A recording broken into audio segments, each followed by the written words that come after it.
right, we are live. Welcome to the Late Sesh.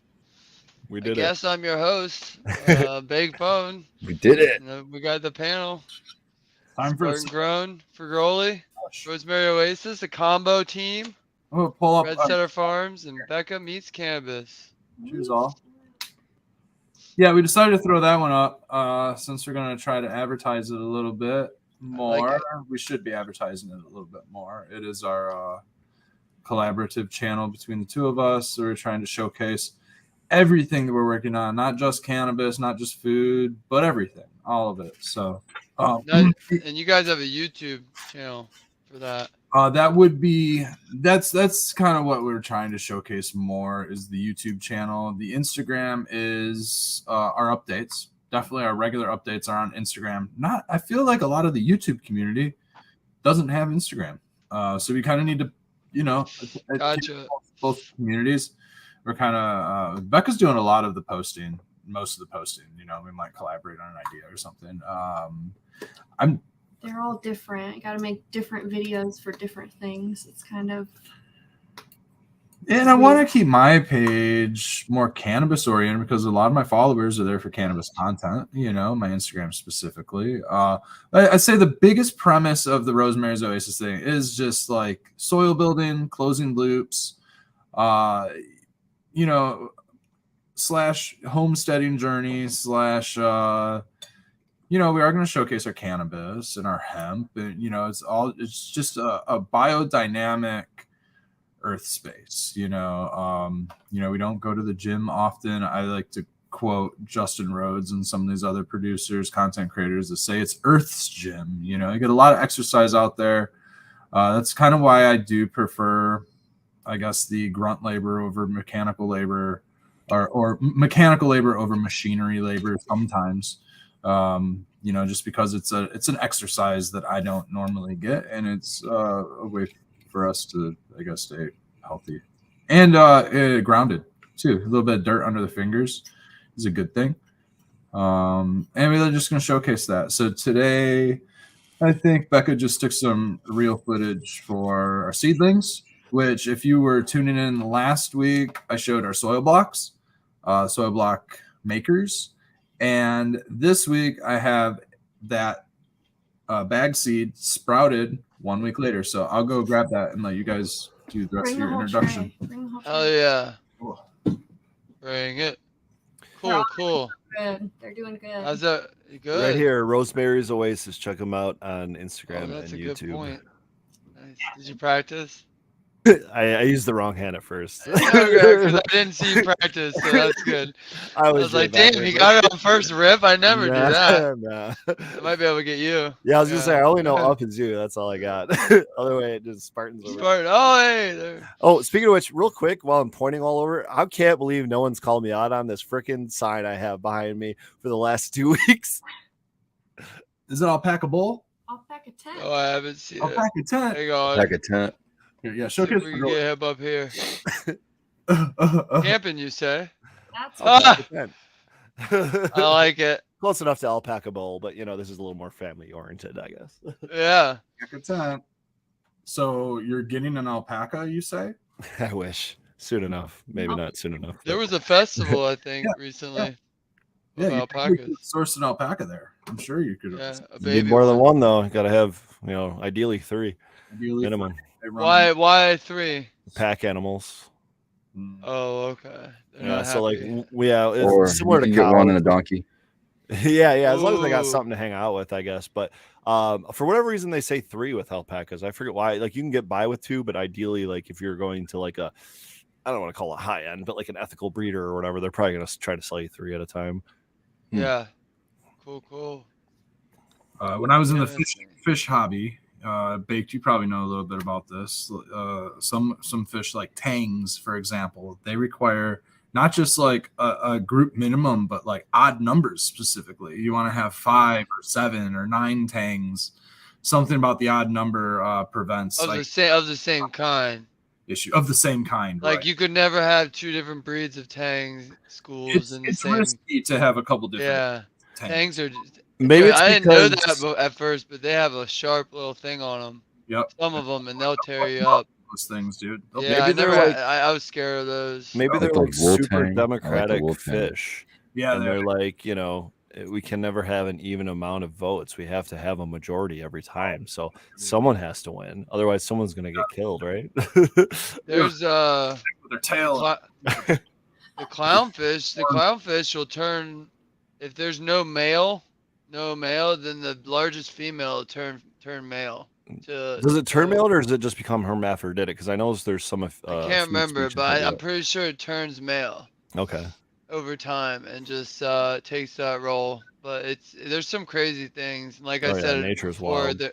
There's the blind shrimp with the I forget what kind of fish. It was a yellow fish, but they lived together and they had a relationship. Like literally, he kept his tentacle, one of his long whiskers, always touching the fish next to him, like his blind stick, and so like he knew when to back up or go forward or help him. Yeah. And they just chilled. They call that symbiotic relationship. Yeah. Kind of like Rosemary Oasis is working for, except with the world. Look at those seedlings, man. Those look very healthy.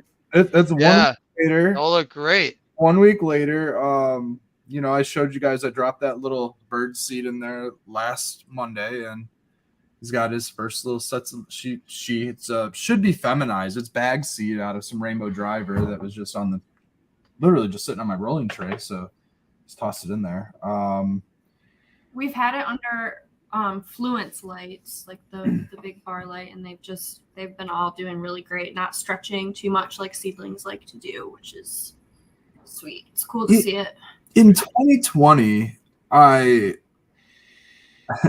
was like in a point of still kind of like growth, trying to bring the plants from here out to the farm. I bought 6 of these Razor Fluence 2x4 lights. They're actually like 15-inch wide by 48-inch long. There's 3 bars. I don't know how many diodes are on each bar, but they're roughly to replace like a 300 watt, T5 or so, 350 watt T5. Comparable. I think they only run like maybe 100 watts or something like that, probably at the wall. They're incredibly cool. Like they're very bright. They work great for our clones, small vegetative plants, and they were just going to be our vertical, clone racks and our mother racks out at the farm, which we only ended up using 4 of. So I've had 2 of them here that I'm just going to substitute for using for vegetables. I figure if anything, like there's no reason I should cheap out on my vegetable production the same as cannabis production if we're trying to get just as good, if not, the same results, say, or better results. We're trying to do the same thing with the food as we're doing with the cannabis. So we're going to use the same type of lighting, the intensity that we use under these seedlings. And to be honest, this is the first time we're doing cannabis seedlings under these Fluence lights. And I'm excited to see how they work with those, because it'll give me an idea on if I'll be able to work with those in production, pheno hunting, and things like that. So far, I'm really liking that they're keeping the cotyledons small on this. This is all lettuce. It's lettuce, right? Yeah. And so all leafy varieties, if you're using like a T5 and it's maybe 18 inches from that, they're going to stretch and they're going to go, they're going to look like that cannabis plant. And then what'll happen is when the lettuce finally starts to grow, it falls into the cell next to it. It might even root into that. Yeah, you can definitely tell a difference in the ones that we started without it, just under the T5 lights versus the Fluence. I'm excited to see the true leaves come up on these ones, the next set. I'm just super excited to see the cannabis grows. But we're actually, these all have to get up potted. So these are all going to go into 2-inch blocks. So there's another block, this is a 1.5-inch block that the hemp here is in. And then we have all of these guys. It's kind of like a 3/4 inch. It's fucking like 5/8. 7/16 or something crazy, or like 9/16 or something like that. Something metric or something. Yeah. Honestly, I They're couldn't all pretty figure it out on scale. And they stay together well. They stay together. Been watering them. We have a slightly larger soil block. I'll show you this other soil block because it's over right here. Those look great. Have you guys been spraying them or have you been bottom feeding them?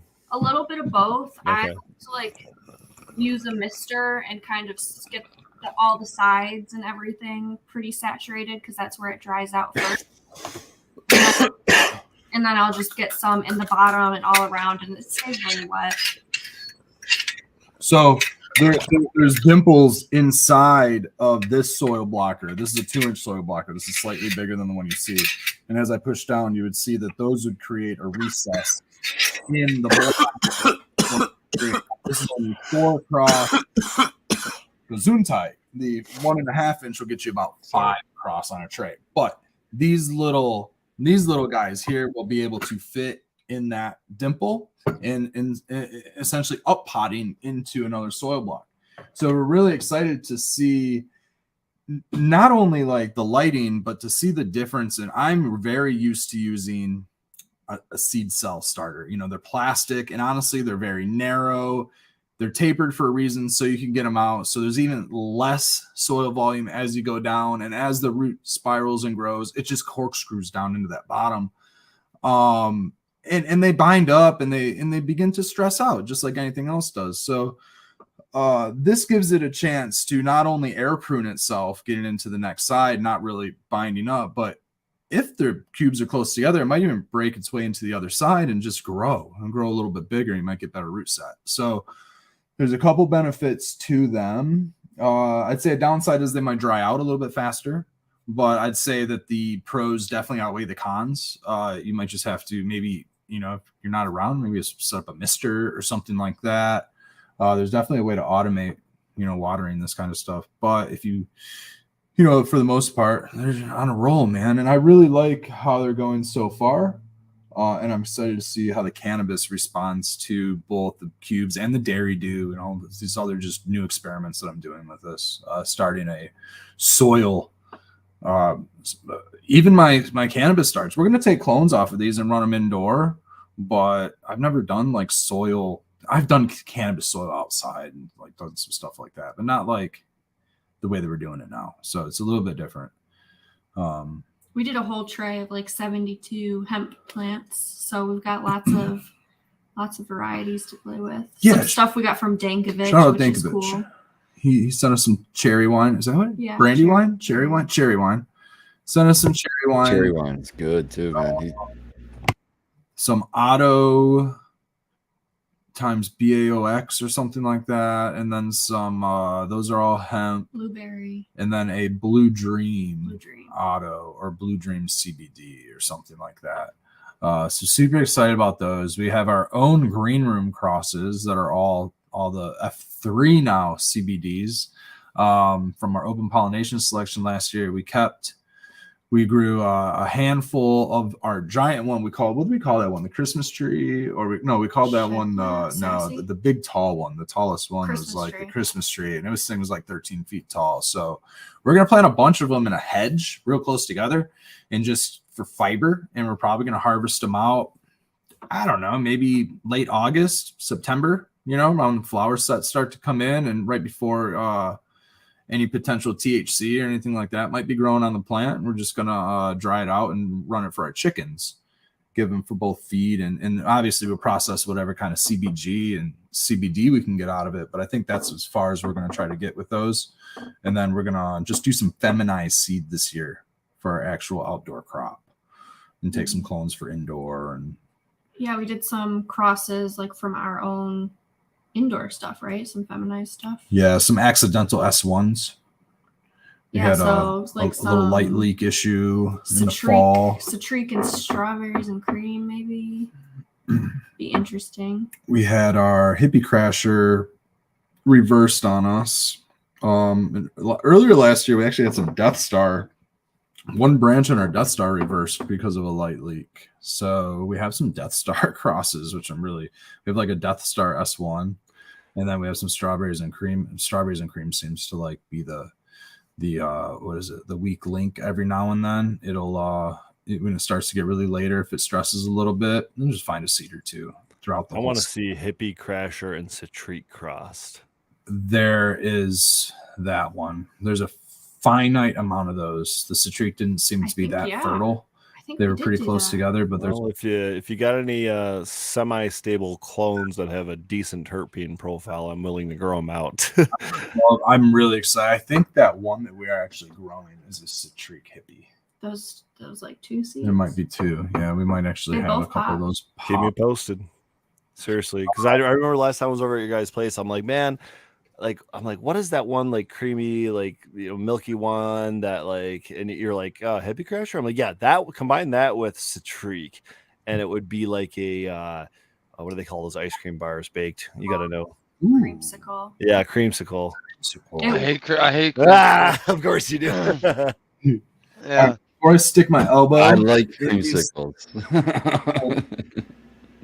Of course you do. Must be a northern thing, I guess. I don't know. That may be. So it's orange You guys stick with creamsicles. your rocket pops down there, or what? Yeah, like rocket pop. That ain't creamsicle though.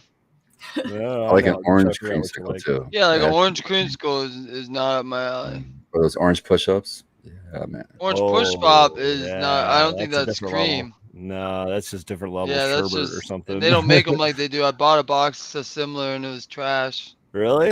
Mm-hmm. Interesting. I remember we used to get them from the Swans, man.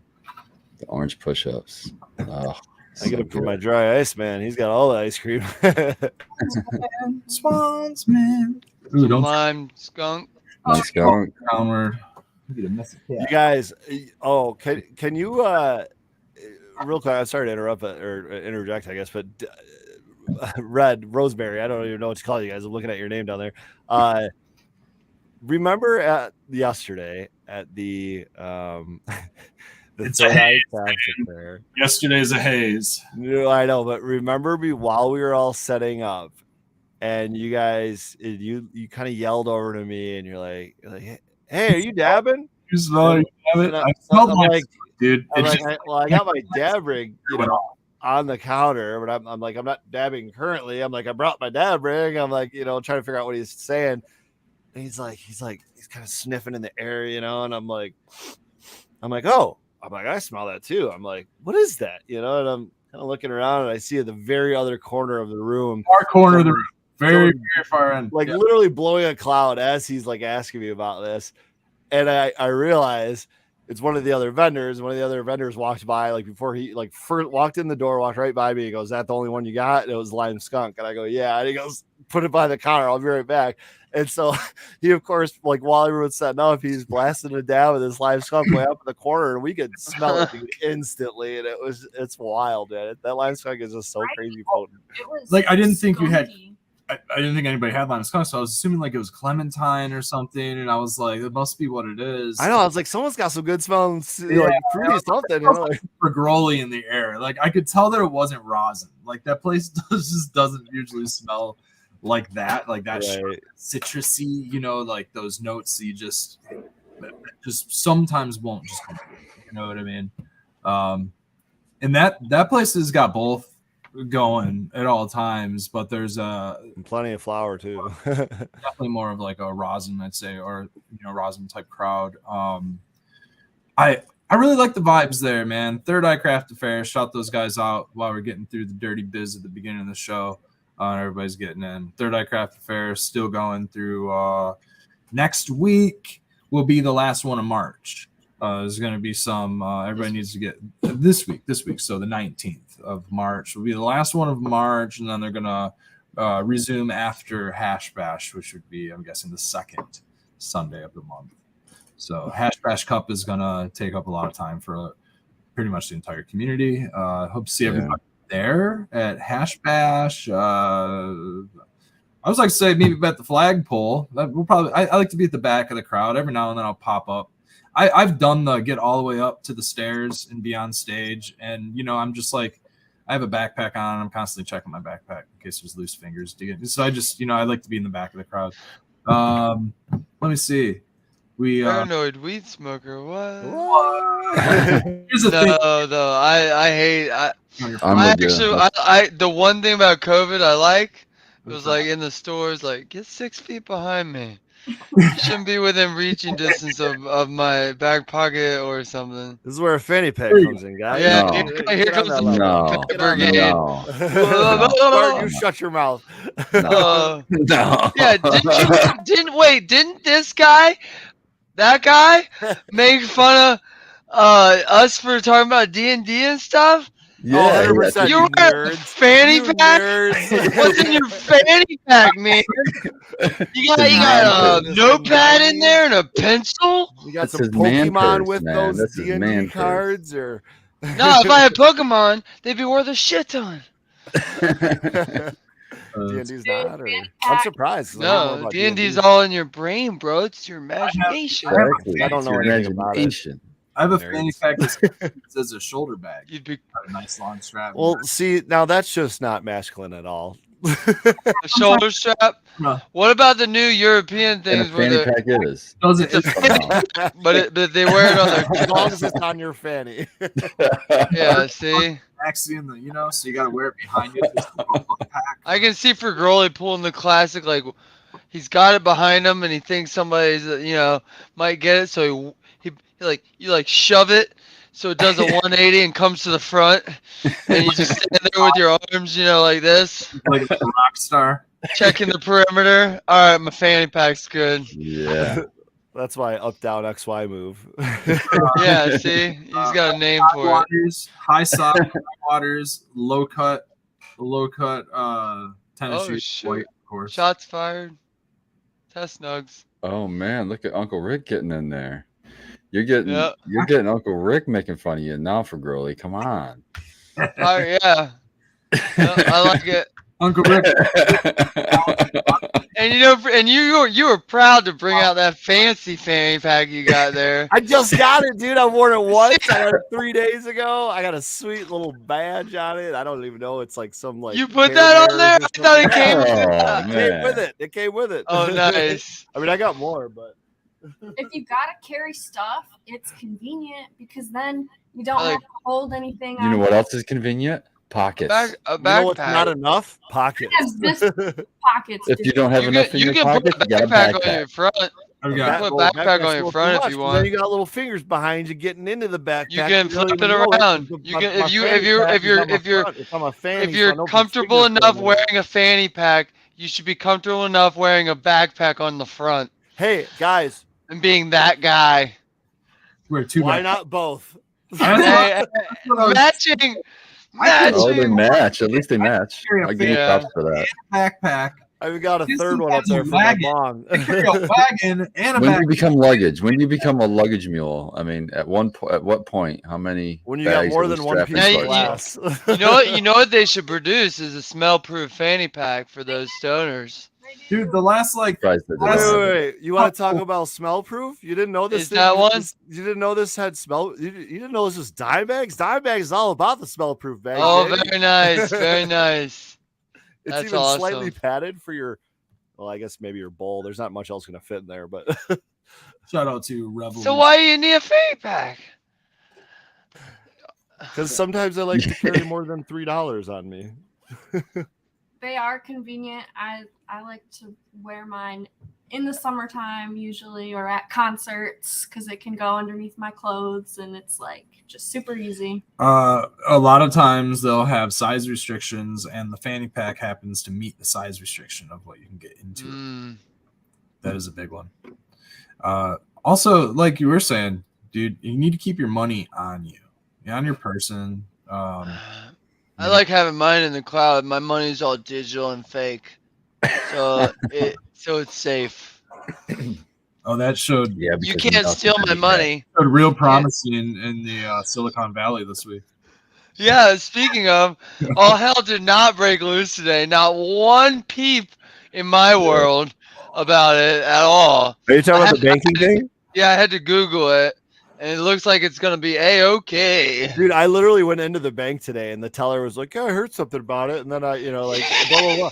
And then, dude, before I even got to my car and started my vehicle, I got an email from the president of that bank saying, everything's okay. We're in good shape, everybody. And, Yeah. but no, I mean, like, Citibank, like, everybody but JP Morgan Bank, like, basically was down 15%. Some of them are even down 70% today. But Dude, Biden came out the president of the country came out and gave a speech pre-market on a Monday morning to let everybody know it's okay. Like that's how serious things were. So they're holding it together. Now, we'll see. I give it till September before. These are slow moving things. So another bailout, another fucking bailout. 100%, dude. We'll have to see. Hey, I could use some money. Fuck you. From the government. We don't got nothing. Haven't gotten a check in a while. What's up, guys? Sorry. Yeah. What would I? Oh man, I buy a new light or something. Yeah, I need a new veg light. It's called a reinvestment. Hey, I would feel better because it's our money, really, the taxpayers' money anyway. So it's just called a refund, I guess. At that point, before you got your refund, basically. It'd be cool to see there be other competition out there. Allow companies to rise and fall at their own, free business. I've always thought the same thing, but I don't want to get into politics. The whole why do we bail some out, but you don't have any way you don't have to bail out mom and pop's restaurant over here, but here comes Shell or some piece of shit company. Don't worry about the $40 billion in profit Exxon made this year. We're just gonna keep jacking up those prices. And I think it would be cool. I think it would be cool if we use technology so we were voting left and right on shit. Yeah, for sure. We could you know what I mean? Somehow, but make sure you're registered right now. You only have 2 more days. You'll be missing the election. You just automatically register. Not like elections. I mean, it would just be on topics. It wouldn't happen until the civilians. Yeah, but that actually, like a true democracy where every citizen gets to cast a vote. For major things. But banking, we should be able to do voting. I feel like I don't know how secure banking. It doesn't seem to be all that secure either. But I don't know. It just what I thought this morning for Girlie too, and this is gonna make Spartan smile because he loves this stuff.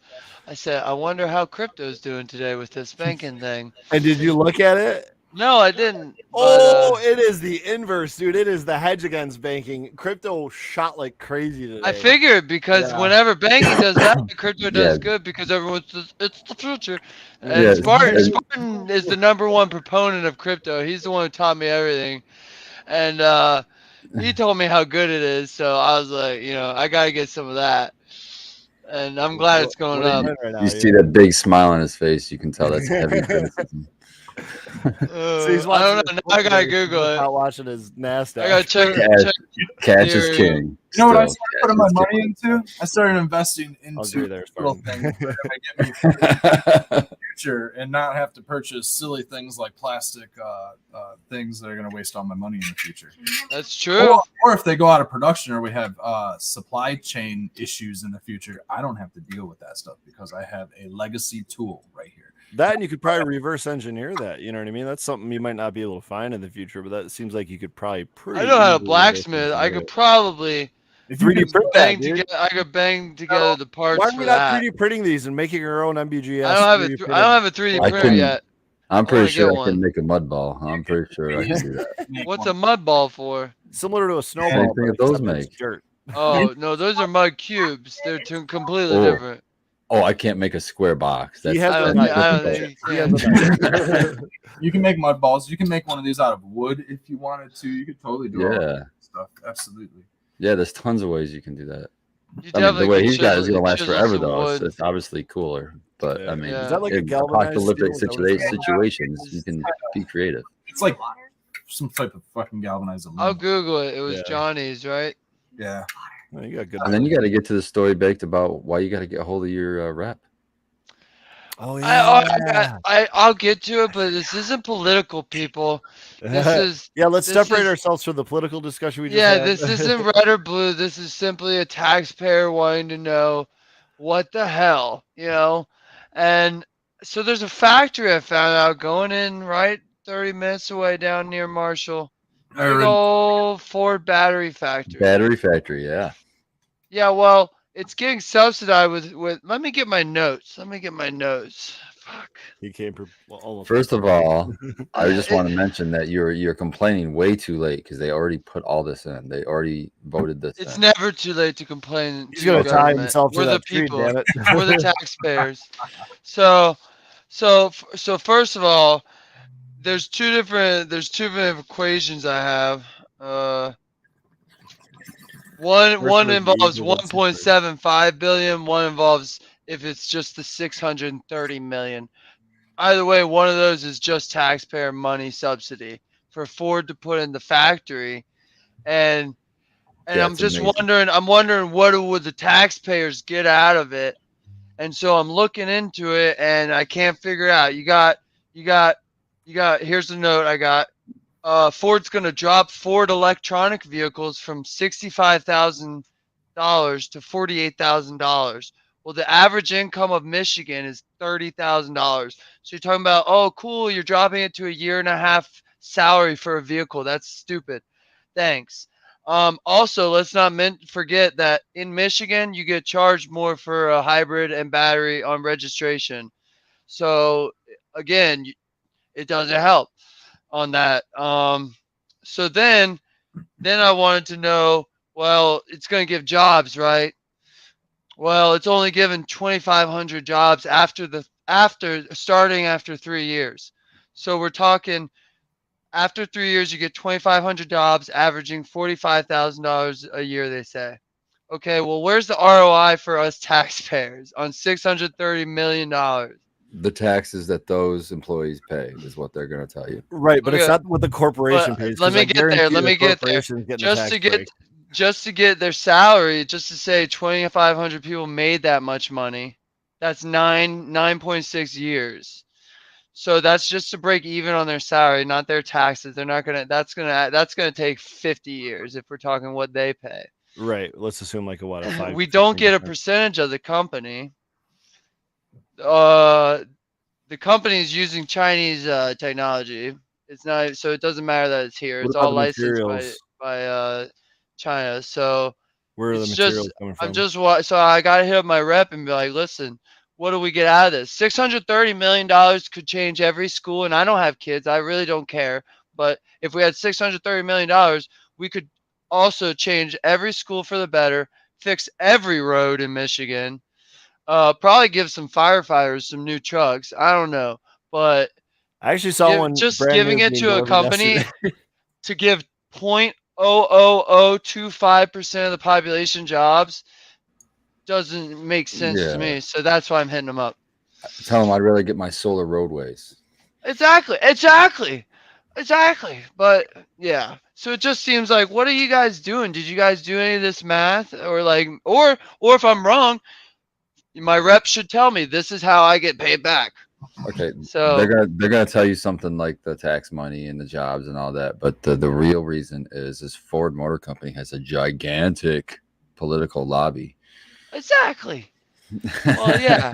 So it's just me, venting and ranting, but it's just like, come on. But yeah, that's why I plan on hitting him up, just to hear from the horse's mouth, like, oh, okay, you sound like an idiot, But I'm looking up this what's it called, handheld force soil blocker to find out what metal it's made of. But that's yeah. The thing he has. Aluminum? If it's aluminum, it'll last forever. Yeah, aluminum or stainless steel, I'd imagine. I bet we could figure What's it out. that? I know the company. What kind of metal is? What metal do you think that's made out of? Your soil blocker? This is aluminum. Oh, sick. That's aluminum. That's gonna last literally forever. My metals. So that's really cool. It's aluminum. Yeah. Yeah, it doesn't really say on the website. It's lighter that way too. It's for sure an alloy. Nice. It's got a little blue tint to it. It might even be annealed or some shit. Hardened of some sort. Not bad. So I got a good grow topic. I was talking to Anything Grows earlier today, and we're talking about how when you have these time changes like this, do you change your timers in your grows? It only depends. No. It depends on what's on like a digital app based system or what's on a analog system. My veg room's analog, so I just leave it alone. But my flower room is all digital, so I need to start messing with my air conditioners. What do you mean digital? Like My lights, Wi-Fi or? lights are on an app-based timer, so Oh, my time will change with my phone. So if my yeah. time changes, the time of my lights will actually change. So So we can. I have to go through and change my air conditioner and my watering devices when I get out there. Oh, okay. My water timers are just simple on-off timers plugged into a pump. My fertigation is just simple on-off timers plugged into a pump. Like you use mechanical timers. I don't use any mechanical anymore. I use digital timers. But Lights. I use mechanical on my veg lights. okay. I use one digital. It depends. It depends on kind of what I have laying around. I do like the mechanical ones. I've seemed to always have best luck with those. They just keep it ticking. Keep it. I found a brand of digital ones I've been using for the last like 5 years, and it's like $16 for a 2-pack, and they're so easy to program and all that, and then they last. They say they're like they last 3 days with the battery thing. Like if the power went out, I've had them last literally like a year because I moved up here and popped open a box and it's still like on, and I was like, what the hell?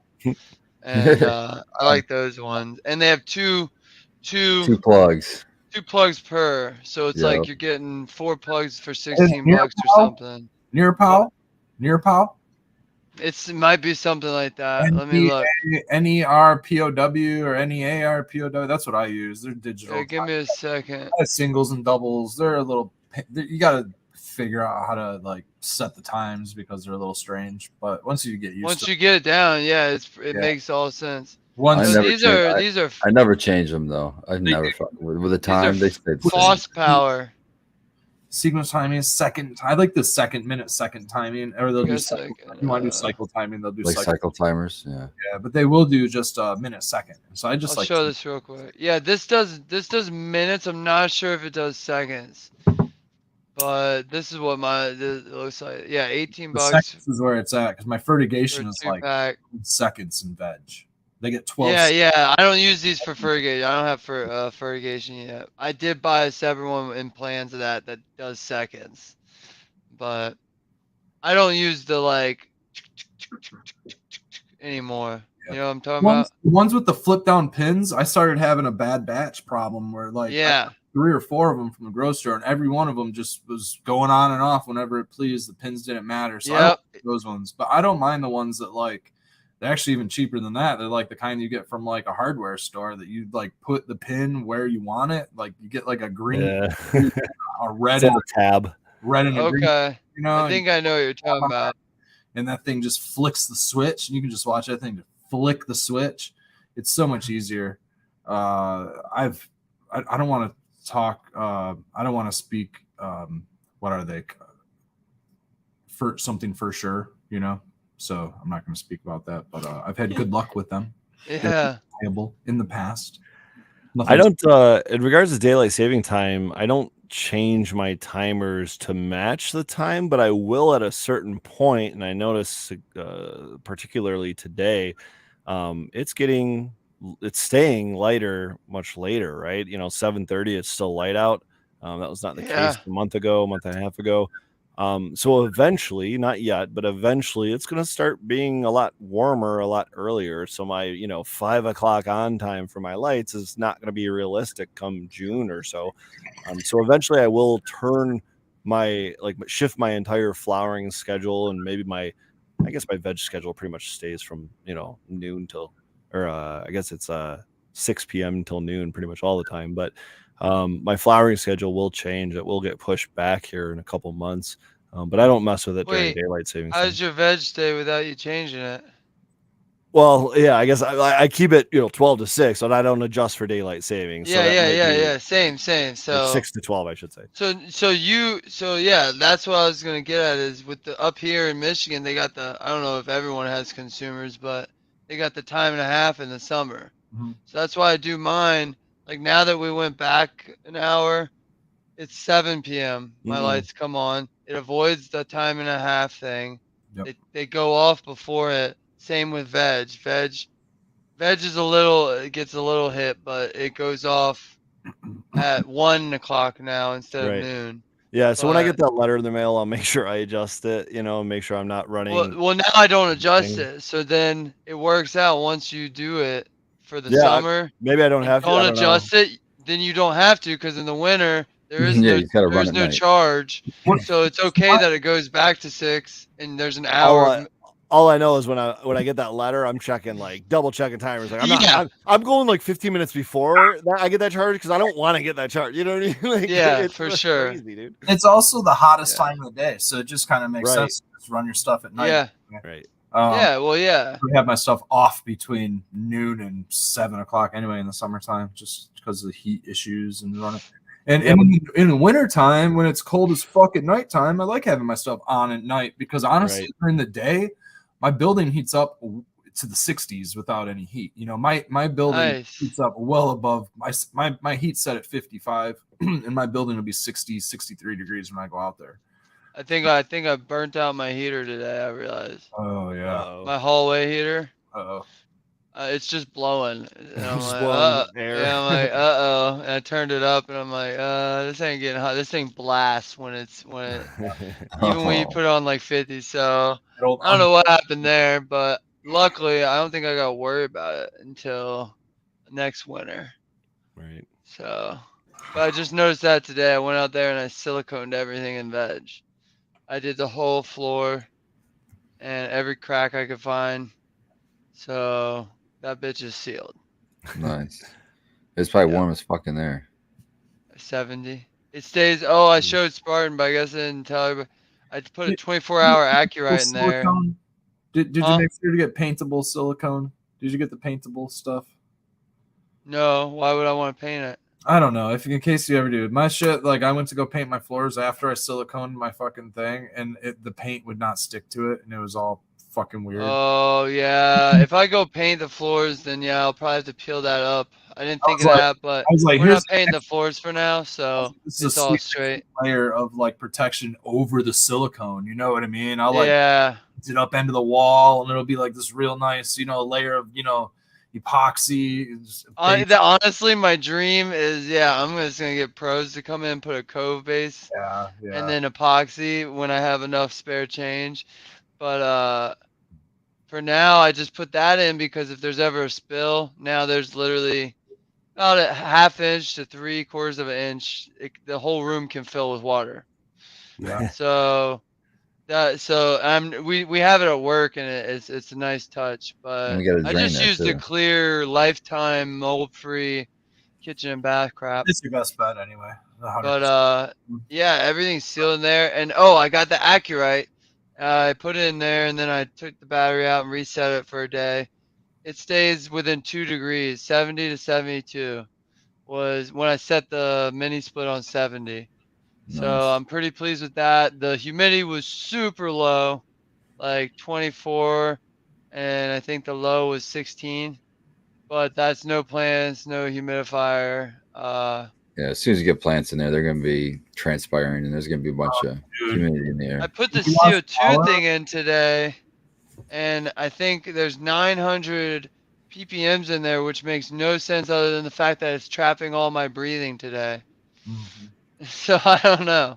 Yeah. We'll see. We'll see with plants. My CO2 goes up at nighttime. I think there's just I don't know, well, obviously the plants aren't consuming it, right? But at the same time, nothing's producing it. My CO2. Yeah. The plants can breathe it out too. Something's in CO2. There's microbial or something is going on. That's probably a big part too. Microbes are exhausting CO2. And the plants just aren't taking it in. But it'll go up for my dark cycle. Fans, all my air circulation, nothing changes in the dark cycle. It just my lights go off. So what I did notice is with a nice insulated room, with all that going on, when our power went out and it was sub-freezing temperatures, it was 25 degrees or something that night when the power went out. We didn't go out there for almost 20 hours before we got the dehumidifier turned back on. We never even turned on heaters. We just turned on the dehumidifier. The temps were still in the 70s when we went out there. A whole day later, still in the 70-degree range, even though the surrounding building and everything was freezing. It was a wet room. It was pretty wet in there, you know, but the dehumidifier dried it up really fast, and enough heat that it actually kept the room above.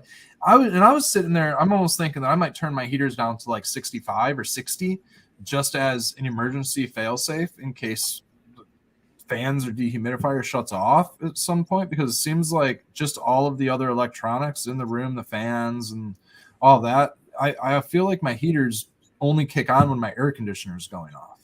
You know? Well, if you what size DU you got? I got a 190 pint. Ideal. Oh, that thing's pumping some BTUs, so that's a good heater right there. That's part of like the half of that reheat idea thing. Right. Is using dehumidifiers to heat and stuff, but I was you those dials is using a heater, so you don't have to use a dehumidifier. So your AC, your HVAC does all your dehumidification. Oh yeah, like my bathroom. And the heater that happens night cycle. Yeah, and then the heater flips on when your lights go off to keep that heat up, and your AC keep running.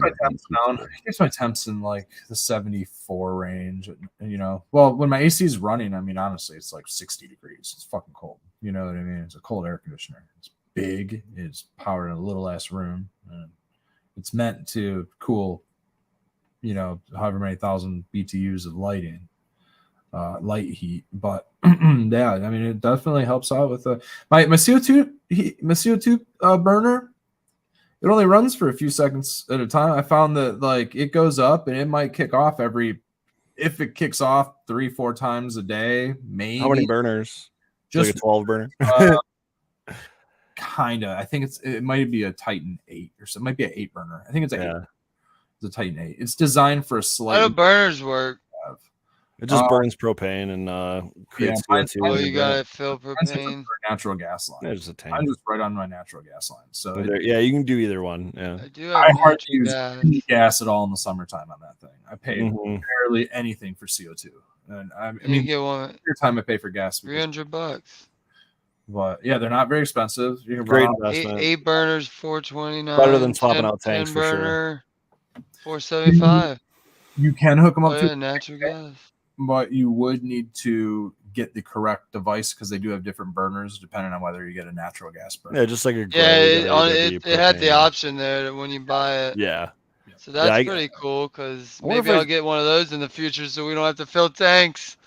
I was just say I had a spare natural gas one. I don't know if I still have it because I got sent a natural gas one when I ordered a propane. They're just like, oh, I'll just send you the propane one. I'm like, I literally have no use for it. So it sat for like 3 years just unopened, but I don't remember what I did with it. I must have sold it because I definitely can't remember where it would be right now. But I'm sharing my screen right now, and I hate to go back 5 minutes, but no, you're good. This is something I would highly recommend to all growers building their room. It's a siliconized acrylic latex caulk. Caulk is what you're looking for, but this one in particular is made to be painted. So White Lightning is a brand. You can get it at Menards. I'm sure you can get it online, Amazon, or wherever, Lowe's, Home Depot, whatever. But this specifically is a great one. They make it in white as well. This is in particular a clear one, but it's paintable. It's siliconized acrylic latex caulk. That's the best thing to get, according to my old man who's got a lot of construction experience. Is that mold proof? I mean, I've never had one issue with it. So, and I've been using it for 6-7 years now. So I guess I would have to say most likely. I mean, there's like a chemical they put in. I don't know, but I used the self-leveling. Kitchen and bath ones have it. There's this like siliconized self-leveling cement that's out there. It's really like a rubbery product. I use it to fill cracks and in the cement floor. In the cement floor. I was just thinking about it. I was like, man, I would love to fill. I was wondering if I could fill it with silicone, but that's a better option. Check out the concrete aisle where they have all like siliconized stuff. I don't know if it's siliconized. It's kind of like rubbery, but it's in like this. You can get them in big tubes or little tubes, and it's you can get gray or tan or whatever. It says Quickcrete or some shit. It's like a Quickcrete product, but it's self-leveling cement. And I use it around the perimeter. So level quick. Yeah. It might be that shit. It's really like rubbery. You know what I mean? So if you were trying to like create a whole subfloor or something with it, maybe if you're doing a subfloor, but like if you're doing an actual like concrete, I just want to fill those expansion caps they cut. it might work. But you can't fill it with something hard. You want something that lets the concrete still push. That's okay. the stuff you want then. Yep, that's what I'll have to grab. But yeah. I don't think you really want to put a whole lot in those cracks. They're there for a reason, for it to deal with expansion and shit. Well, it expands, but if you have something that can let it expand, still fill it. So if we make a spill or something, why not? And then like literally, I almost was thinking about taking one of our tubes and being like. But here's the thing: before you do your decision making, I put it around the perimeter of my room. Perimeter of my room, that is the exterior wall. That is the other side of the wall is the exterior wall, and so like the concrete right at the perimeter of the room shares outside floor, so it's like cold right there, and it condensates. I have airflow, so there's most places don't get the condensation buildup. But in some microclimate areas without airflow, there's some condensation on the floor. That's with plants you're talking about. You got condensation. Yeah, with plants. I was gonna say I don't know if I have condensation issues yet because I don't have any humidity in there. Oh no! But as far as winter goes, I think because my whole building's now 3 inches of. I doubt you're gonna have any issues, dude. Yeah, I don't think I'm gonna have any issues in like. You'll get it. You'll get it in the adjoining areas where warm. Yeah. I'm going to be looking out for it, basically, and on the ceiling. My building is not heated. So, like, my exterior walls of my grow rooms are meeting, like, a ambient air temperature space. Yeah. So my entire slab is, not warm. Only in my rooms is where I would have warm concrete. So I get that little bit of condensation just in those little areas. But that's where I'm seeing mold on that Quikrete product. Like it's getting okay. mildew on it. Good to know. It's reminding me like an old shitty bathroom caulk or something. That's what I spent extra to get the GE lifetime. It's supposed to be lifetime mold proof.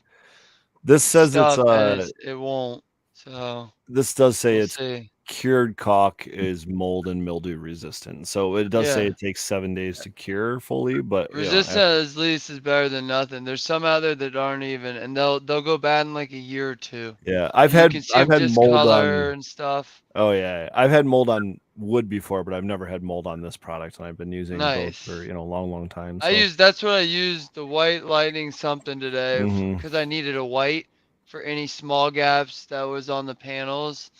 And it was pretty good stuff. So it said whatever I bought, it said mold resistant something. or whatever. Yeah. So, but yeah, I did that today. So hopefully.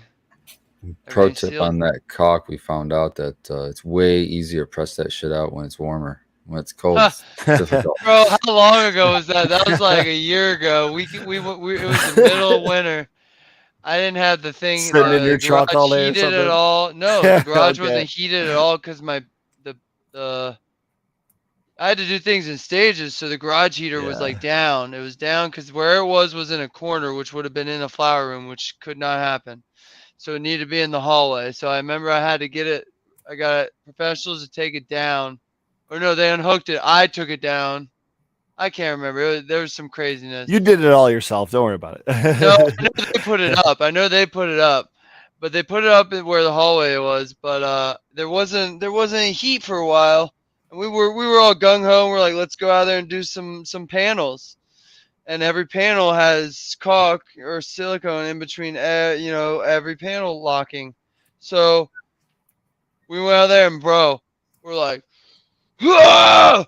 Like squeezing the trigger on that caulk gun, and it would just not come out. We realized it's coming out like a quarter inch after like pushing as hard as you can. We just were like wow, this is just how it's gonna be. And then then the heater, I got the heater installed, and then like we went out there the net after that, and like everything was heated, so it was at least 50 plus degrees, and that thing was just like butter, and we're like, squish it, and it's just like that makes sense. Yeah. I would have been like putting them in my socks and like down my pants, trying to warm them up, like something like that's awful.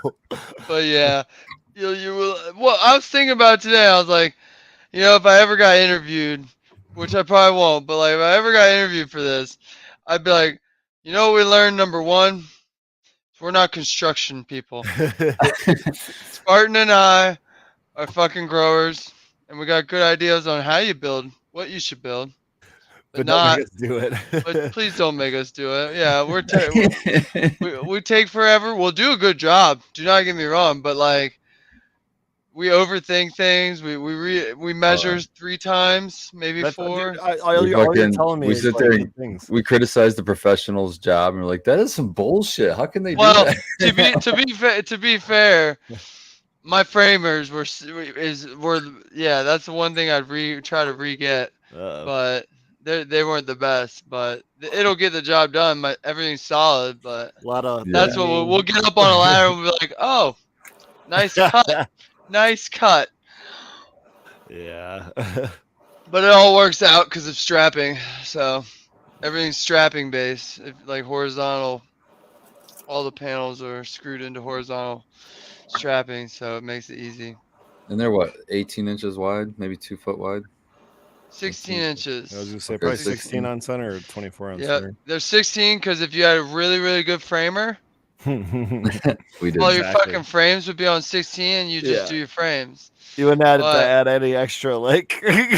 Well, yeah, you would just be Straps doing or it straight two. up. We have No, to, we were I had put to add strapping up. probably Yeah, I know. $1,000 to $2,000 extra dollars of wood.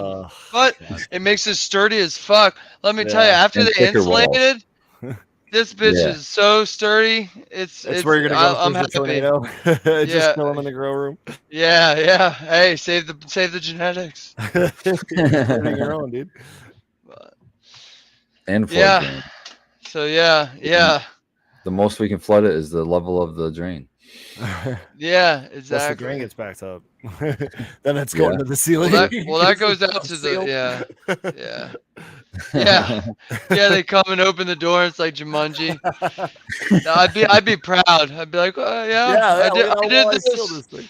Yeah. I don't see no CO2 leaks. Yeah, exactly. Ain't no community telling me this place smells. yeah, It's Exactly. Until I open the door. yeah. It's like, oh well. But Gotta yeah, go to that so thinking. yep. But yeah, that's what I did today. I tried to get something done after work. That's always the hard thing. It's like Yeah, I go to man. work, I go 8, 9 hours, and then I'm like, I gotta get out there and do something. And it was either drywall today or caulking. I chose caulking. So tomorrow or something it'll be drywall. But other than that, I got Caps Junkie almost done drying. Probably next few days I'm gonna be smoking a couple of buds off of it. Nice. Try it out. Nice. I took it pretty long, like it was 69 or 70. So that's pretty long for most people. I know my buddy at work, he took it 62, he said, and he wanted to take it longer, he told me, but his was really good. So Nice. yeah. You guys growing any new? You guys are always growing new stuff in there. Is there any in there that you're liking? I got Mac Burger OG.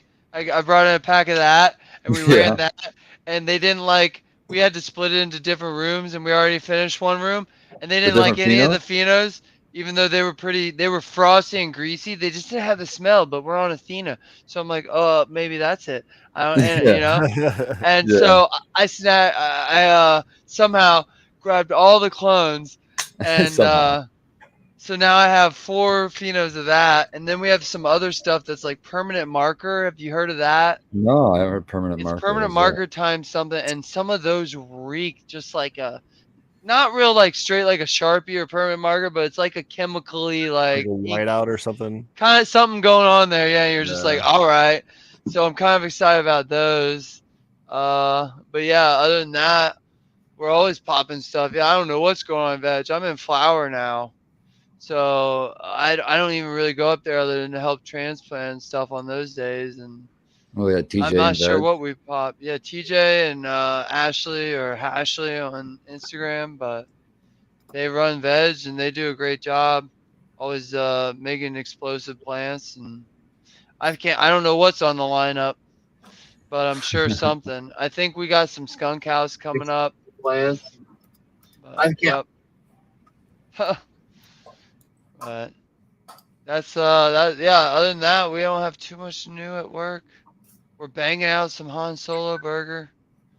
Finally doing a monocrop again. Wow. Yeah, that makes it easy. Yeah. But it's Oh, like yeah. easy mode for that. Because holy crap, I didn't realize how hard it is with like 6 strains in a room. Yeah, that's just annoying. Yeah, You I mean, know, it's fun, that's how but we it's like, we started always monocropping, and then yeah. And then I you throw love in when these we're seeds at the monocropping. It's just front, so and you're good. just like, oh my gosh, because you're blocking off a couple seeds here. Some of them need to be half blocked. It's a fun game, but like, it's nice that we're doing a Oh couple yeah, the rooms different wires. mono and a couple like that instead of all of them. Just craziness, but yeah. I'm getting excited for that. That Blue Dream is looking pretty good in flower. And I have a Vortex and a Bliss Bud in there too. So those will be the next ones I harvest. Nice. And then I Just have all straight my bliss. yeah, just a straight Bliss Bud. Nice. Bud. Sweet. That's all. I like that one. Yeah, Anything Grows, that's one of her favorites. She really likes that one a lot. Yeah, that's got a good high. Yeah. Good flavor, smell. And it It's a grows good real outdoors. yeah.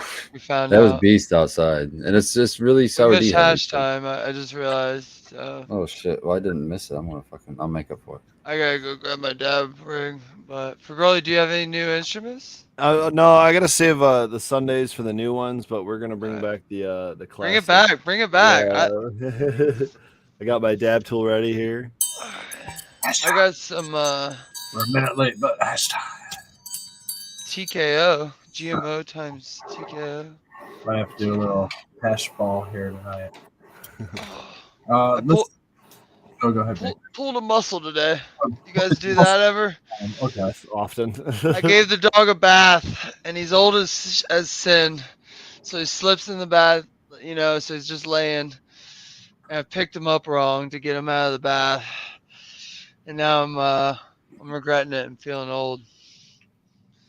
But Yeah, dude. slipped a disc, I'm old. gonna say. Welcome to your 30s, bro. Yeah. Boomer. Get that boomer disease. I gotta start doing yoga or something. Shit, you and I both, man. Do some Tai Chi. Yeah. Well, last night we had a conversation about about being a microprocessor, and the state should allow that to be a little easier to get going and all that stuff. Because I guess we're just not as versed in all of the newest stuff. I really only thought that there was like Winewood, and I know that another one opened here in Ipsy, I think, like maybe a half a dozen micro businesses in the state. But I was on the Michigents Reddit earlier. Shout out to Becca for signing us up for a Reddit account for Red Setter Farm, which I didn't. I had one for Polarity Science, but not one for Red Setter Farm. And we actually got a little shout out in the Michigents subreddit for our flower that was obtained at the Third Eye Craft Affair yesterday. And we got a really nice shout out there on Reddit. That's a free subreddit that you can join. That's Michigents, Michigents. All of the information, they have information about what's going on at Skymint, people driving by a loom and seeing protests, what flowers good in the shops, what flowers bad in the shops, what caregiver flowers they're coming across, what events might be out there. So it seems to be a pretty cool little subreddit community. Regionally, Michigan and the surrounding areas. A lot of people even from nearby states are posting some stuff in there. But it looks like what I came across today specifically related to our conversation last night, and that was a list of about a baker's dozen of micro businesses. And I'd like to give these micro businesses a fair shot at getting some people in their stores and checking out what they have going on. I don't know anything about most of these micro businesses, guys. So do your own. Are you sure you want to shout them out then? Well, I don't know. I'm at least going to let people know where they are objectively so they can do their own their own research. But I do want to say that there are 13 micro businesses in the state, and these are the ones to search out. The ones that I definitely want to shout out are Winewood Organics in Ann Arbor. There is and it looks like that other micro business license that allows you to sell other people's stuff. I guess that's a 300 plant operation. Double the count. Yep. Yeah, you get more plants. 100 for some reason. 300 plant operation. So, anyways, I'm wondering if that is the Class A micro.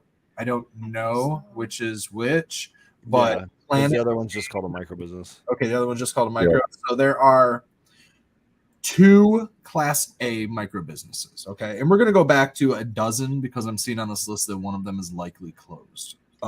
So we have Planet J, which just opened in Ypsilanti, right? Not good. So get out there, check them out. At least pop in, see how they're doing. You don't have to buy anything, but check them out. See what they have on their store shelves. If they have, the Shmanas or something like that. I don't know. May or may not want to. All right, so we got Planet Jane in Ypsilanti. They're a Class A micro. Down and this is Southeast Michigan. There's only 2 in our area over here, but those in the Southwest Michigan, you got a little bit more of a shot to go check out either Premier Botanics in Lowell, Michigan. You have River City Cannabis in Lowell, Michigan.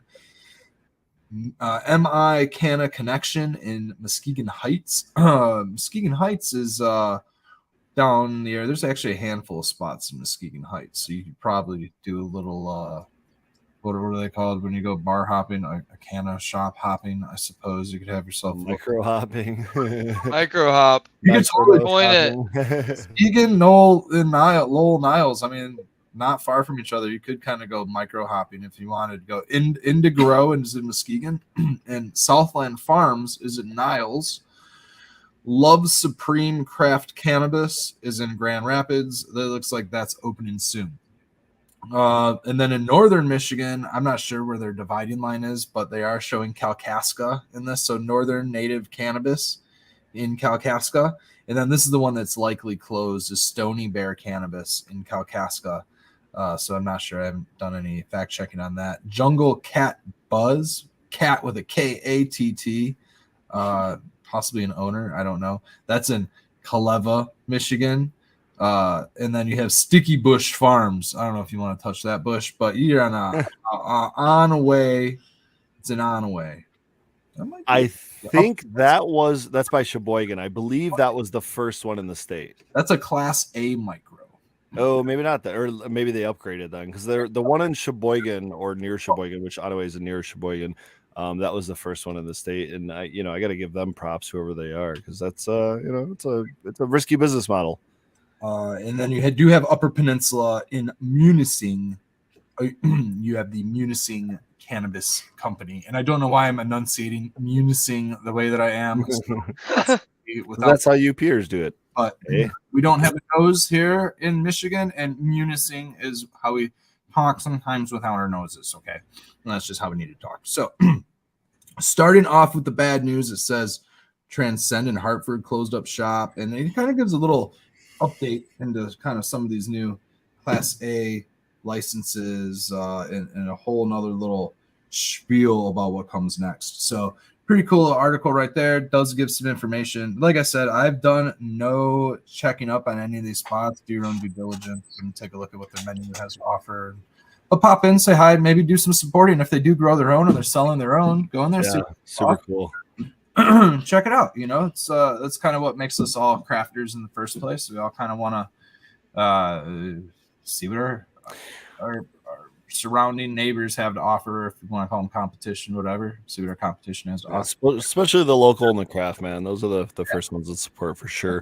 I want to follow up on the Michigans. I'm going to go ahead and call it or enunciate it that way. The Michigans subreddit and Discord.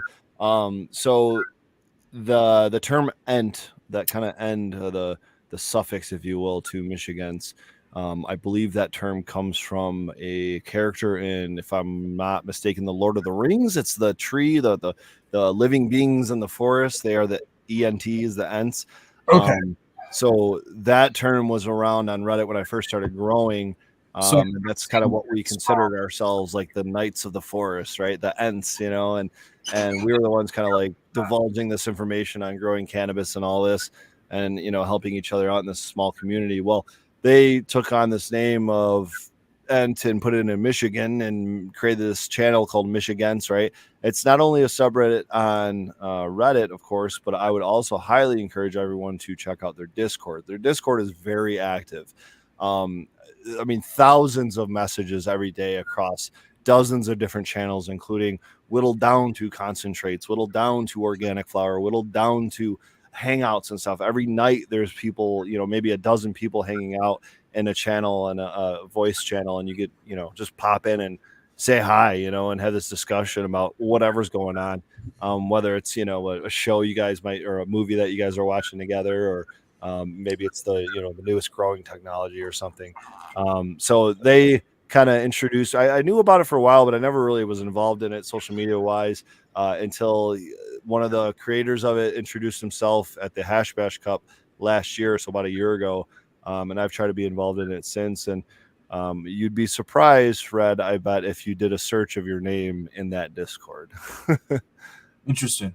You'll find more than probably one shout out. You know, that I was surprised when I Googled my own, or searched my own name. I know Becca's. I don't know how to like talk on it. Signed on to it. Yeah, Discord's a whole new thing. You know what I mean? Like it's definitely something to like try and get used to. If you're a gamer like some of us, you probably have used it for some, you know, reason. Should we do a tutorial? Oh, maybe in a Wednesday night show. Oh my Lord. It's so easy. 219. I'm supposed to show Spartan.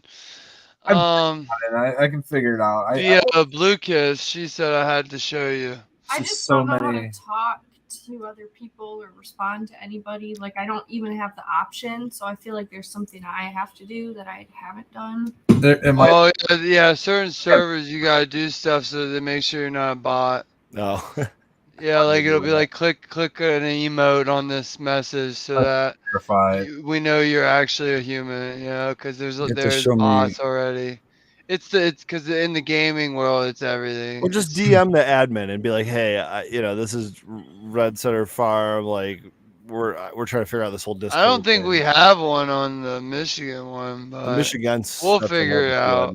Or I'll do a tutorial next week or something real quick. But what are you saying that Blue Kiss wants to show me? What? You're supposed to get on Discord, which I agree with. For what reason? I forget why she said it. For my reason, so when we play games, that's the voice. You need voice to play games. It used to be TeamSpeak. You know, like we had all these like and Ventrilo. Ventrilo, yeah. But I would told you this when you started playing League of Legends. Yeah, but I stopped playing League of Legends. But we're gonna get you back on something else later. As soon as we build that computer for anything grows. But it's too easy to just all of a sudden be in some weird voice call chat room, and all of a sudden you're like, "Are you here? Hello, hello? What? I'm fucking scrolling on my phone. Who's this? What? Hello?" That's why a PC makes it so much better. Like, because you feel like you're live streaming, and which the phone. The phone. I hate using the app on. Yeah, I didn't even think of that. Yeah, I know how to use it on the phone, but I hate it on the phone. It's made for the computer. It's made for a monitor and a desktop or a Mac or whatever. I mean, their app's not bad, but it's definitely like a communication. When you have it on the PC, you understand it, and then you can go to the mode and be like, "Oh, okay, this is a shitty version of the PC." I get it, but you can't go vice versa. Don't start at the app. Yeah, mobile's terrible, but okay. Good point. I didn't even think of that when we started that thing. And that's why I hate Discord, because I got it and everybody said download it for the MBGS Discord. I downloaded it on my phone and I opened it. Oh, I didn't know that. I would have told you to put it on your laptop. After one day, I said I will never open it again. I understand that now. Yeah, no, we'll get you on the right. Yeah, every like 24-hour shows for a couple days, you know, just kind of sitting there. I had it rolling, and I didn't know how to use it, but I could like watch the chat, and they had like a thing going for a while, and I was like, all right, this is, you know, and then it just like. Well, the other thing that's confusing about Discord like, I'm not doing this anymore. is you'll go into like, let's say you go into our channel, Michigan Bro Show. On the left is all your channels. Well, certain ones, I think it's a hashtag, means it's a chat channel. Text channel, yeah. And then there's a little voice symbol for the voice one. So you don't, if you're not paying attention, you're just like, why can't I join this? I've done it. No, Yeah. I've literally walked right into on that Michigans. They were like, I forget. I should probably pull it up because there's like a term for the channel that they have that like it's just a group chat that there's always people in. Yeah. One day I was like scrolling through the channels, the text channels, just kind of like looking at count straight, so I see what everyone's getting from the dispos nowadays and that kind of stuff. And then I clicked on that channel, and all of a sudden, oh hey, Fergoli's here. Fergoli, what is Fergoli doing? And then I'm just like, hey guys. Oh yeah.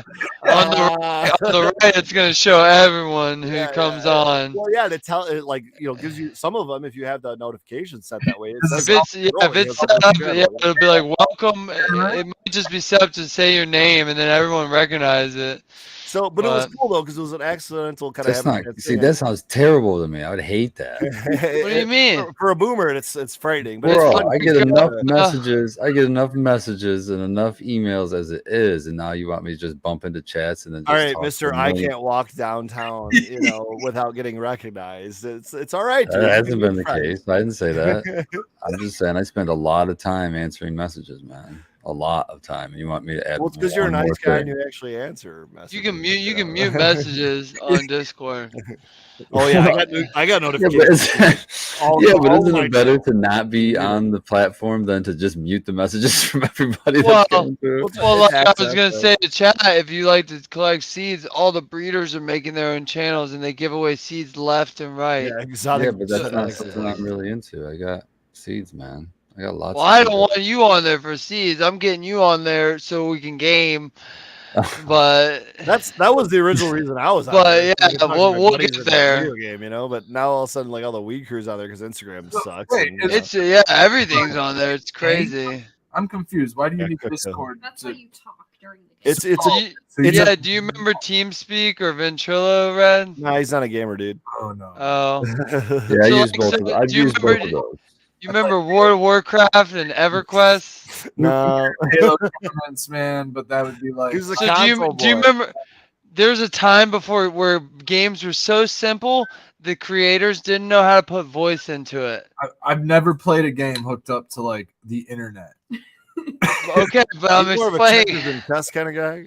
So there was no voice in a game, so nobody could talk to each other. So these coders were like, let's make a third-party program that runs behind the game, and you can join that with the internet, and everybody's hanging out in that talking.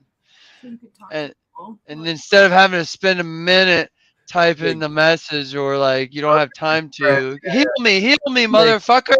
I need a heal. I always thought you could just talk to each other through the headset. Listen, hold on. No. Baked. It's so funny because I was the healer in those games a lot of the time. Isn't there there's own like connection through the gaming device? Baked and Red. I'm gonna connect the age gap between you two right now. Okay, this is how I grew up in the 90s, right? What do you mean? I know how old Red is. I know. Listen, I'm just hear me out on this. I promise. I grew up in the 90s, right? My first like online video game was like 1995. I'm pretty sure it was like Warcraft 1 or Command and Conquer 95 or something like that. Yeah. Oh, you noob. I was not old enough to have a cell phone at the time, and cell phones were barely a thing, right? But I was not old enough. My parents, I think, might have had one, but I was not old enough to have one, of course, at, I don't know, like 9 years old or something. So my neighbor and I, who's like 5, 6, I don't know, however many doors down the street, my neighbor and I would use those walkie-talkies, right? The Motorola walkie-talkies, the two-way radios. And that's how we would play that game. We would, converse back and forth because there wasn't even TeamSpeak or Ventrilo at the time. Or internet. Well, no, there was internet. But not established to where you're. Well, yeah, there was no Google, right? There's no Yahoo. It was like like Ask Jeeves, and like you just basically connect via a LAN is what it really was. But it was landline, man. Yeah, well, we weren't in the same house. Get off the phone. You've been on for 4 hours playing. I remember that. Well, okay, so here's where that comes into play, right? I remember a lot of that. By the time I was 13 years old and I got my, got a cell phone, I was on that, singular or whatever data plan where on nights and weekends after, I think at the time, 9 p.m., they eventually reduced it to 7 p.m., but at 9 p.m., you get free minutes, right? Free minutes and text messages. So instead of using our walkie-talkies, we upgraded to our cell phones. We had our on cell speaker, phones baby. On speaker, and that's how we were playing video games with each other, be able to communicate with the other teams. We assume couldn't unless they were like in the same room, right? I was gonna say if you couldn't do this, the only option was Friday, Saturday night because everybody was at school. At this age you're at school, you needed to go to somebody's house whose parents was willing to host like maybe 8, maybe 16 people, and they're all gonna bring a fucking clunky ass desktop and a full-size monitor. It's gonna be hot as sin. Some of them weigh 7,000 pounds. 186. They're all junk food. Exactly. Might as well be crypto mining. We didn't think of that shit at all. We thought, ooh, you just plug in and you get power. That's what happens. But I'm imagining if I was dad or mom, I would just be like, Jesus Christ, I'm gonna make this kid work this off. Are you kidding me? That's like, oh, bro, I found like 3,000 watts. I found out what text messaging cost before there was unlimited text messaging, and it took me months worth of allowances. Oh yeah, to work that one out. When it was 10 cents a pop after like your first 100 or whatever, and all of a sudden it was literally like a $218 bill because I just didn't know any better, and that's why you don't give kids cell phones. Yeah, not back then. When I had a car, I was driving. My mom would give me her cell phone, so my mom and I shared her cell phone for like the first. I don't know when I might have been 18 before I got my first cell phone. Wait, hold on. Sorry, Red. This whole thing started from an age gap between me and you. So you don't realize how big it is. I want to go back to that because I kind of agree. I think there's what I call the divide. It happened around 89, 90, which I was born in 90, and there's that. And Red, how old are you? 38. I'm gonna be 38. Yeah, and I'm 32. So we're 6 years apart. That's somewhere in that 6 years is that divide where there was people like Red who didn't fuck with the tech coming out in the 90s, and they didn't do that. My cousins, all my older cousins, were like that. But man, they knew everything about everything outdoors. I was fucking with compact disc players, Walkman, till I was like 20. And I was like a mix of that. I was thrown outdoors, drink the hose water. But man, every time I could, I want to get on my computer, please. Right, baked. So that was kind of my experience too. I had all my older cousins were like in that tech world. They all got their computer science degrees from in college while I was still in like elementary school or whatever. But they're the ones that introduced me like to the internet and those video games and PC gaming and all that. Yeah. But at the time I was building forts and playing paintball and kayaking down rivers on boats we made. Yeah. Yeah, that's funny you mentioned that because the older brother of a friend got us actually into like MMOs, drugs. Which is like this. No, that was all. It was just he got us into like actual like. I don't want to say serious because we still have fun, but like, if you're a healer, you better be healing. If you're a tank, you need to be tanking. Like serious gameplay on EverQuest. Like outside the game, you're doing a little bit of research to see what you had to do. Yeah, this was when we would come over on like Friday or Saturday nights. Books, dude, it was the magazines you had to get off the end of the rack at FYE or Target or whatever because there was no there wasn't like online guides. Holy crap! Yeah, it was literally these 80-page guides whatever expansion guides and stuff. Player guide. Yeah. Oh my god. Yeah. Different world, man. But it's accelerated so quickly. Holy crap! That's what's cool. Yeah, it's like a leapfrog theory they call it. But it's in a big stagnant pile of garbage in the last. Not with ChatGPT though. I mean, it's the technology that they're not releasing and not really making available to the public that will kind of change things. But it's just it's not primed and ready yet, and I think they might be a little scared to release it too. There might be a little bit of that going on with the. What do you think specifically ChatGPT would bring to games? I haven't really thought about that and specifically to games. Really good NPCs. Well, it would be a instead of constantly stale changing ass. world. It would be a ever and like no an individual game would be actual changing world. right. No would be individual sick. game would be the same because every time you played through a single player, right, the world would just change around you. You'd be able to create your own storyline, and that capacity to create that would be easily capable of something like ChatGPT. I don't know with multiplayer though how that would affect it. You remember EverQuest? You remember EverQuest? I didn't play it, but I had a friend that was ruling. EverQuest and EverQuest 2 were like some of the first MMORPGs. EverQuest came before World of Warcraft. If you didn't know, people, it paved the way. It was a big game before Dungeons, that. Dragons, and stuff. There's definitely games before EverQuest, but EverQuest was like a major one because Sony backed it. Yeah, but it was like one of the first MMOs, right? And yeah, ChatGPT's already like building a factory to pump out like games. No, NPCs, real life NPCs. Well, probably. Like, but as long as they're good, I'm okay with it. In itself, if they're clunky, I'm gonna be like, get out of here, NPC. Well, I mean, I don't know, man. ChatGPT just operates off the knowledge. It's just combing the internet for knowledge. But what I was getting at was he was saying if they could create an ever-changing world. That's what I'm saying. You're asking it to create new things, and I don't think it really does that. That's not what it does. It takes the knowledge that's already there and it aggregates that and gives you the best answer. I see what you're saying. There's the ability, but that would work for video games. Exactly, it works for coding. If you gave video games, it's going to work for artwork. It a world, it already works for artwork. We're already creating AI artwork that looks pretty dang similar to photorealistic. If you don't think that software could just create new content the entire time, it doesn't matter. I mean, it doesn't matter if it has never existed because it is creating. Now it will using elements of what exists, but it's creating new things based on those elements. New idea of it. It's a new face that has never been created before. It can create that based on things that already exist. Doesn't mean it doesn't exist or it's not natural, whatever. But it is a new creation. So could it create a way to get but it's not. And then a 3D printer, and then print itself a factory, and then start creating NPCs. Does that mean sentience? Yeah, I doubt it. I doubt it. I mean, that capability. Okay, so I heard a theory about this. It would be really against the interest of the corporations that are behind, or the tech, or the governments, or whatever that are behind this type of AI, to allow it to let everyone know it's sentient, because then we would want to somehow protect it.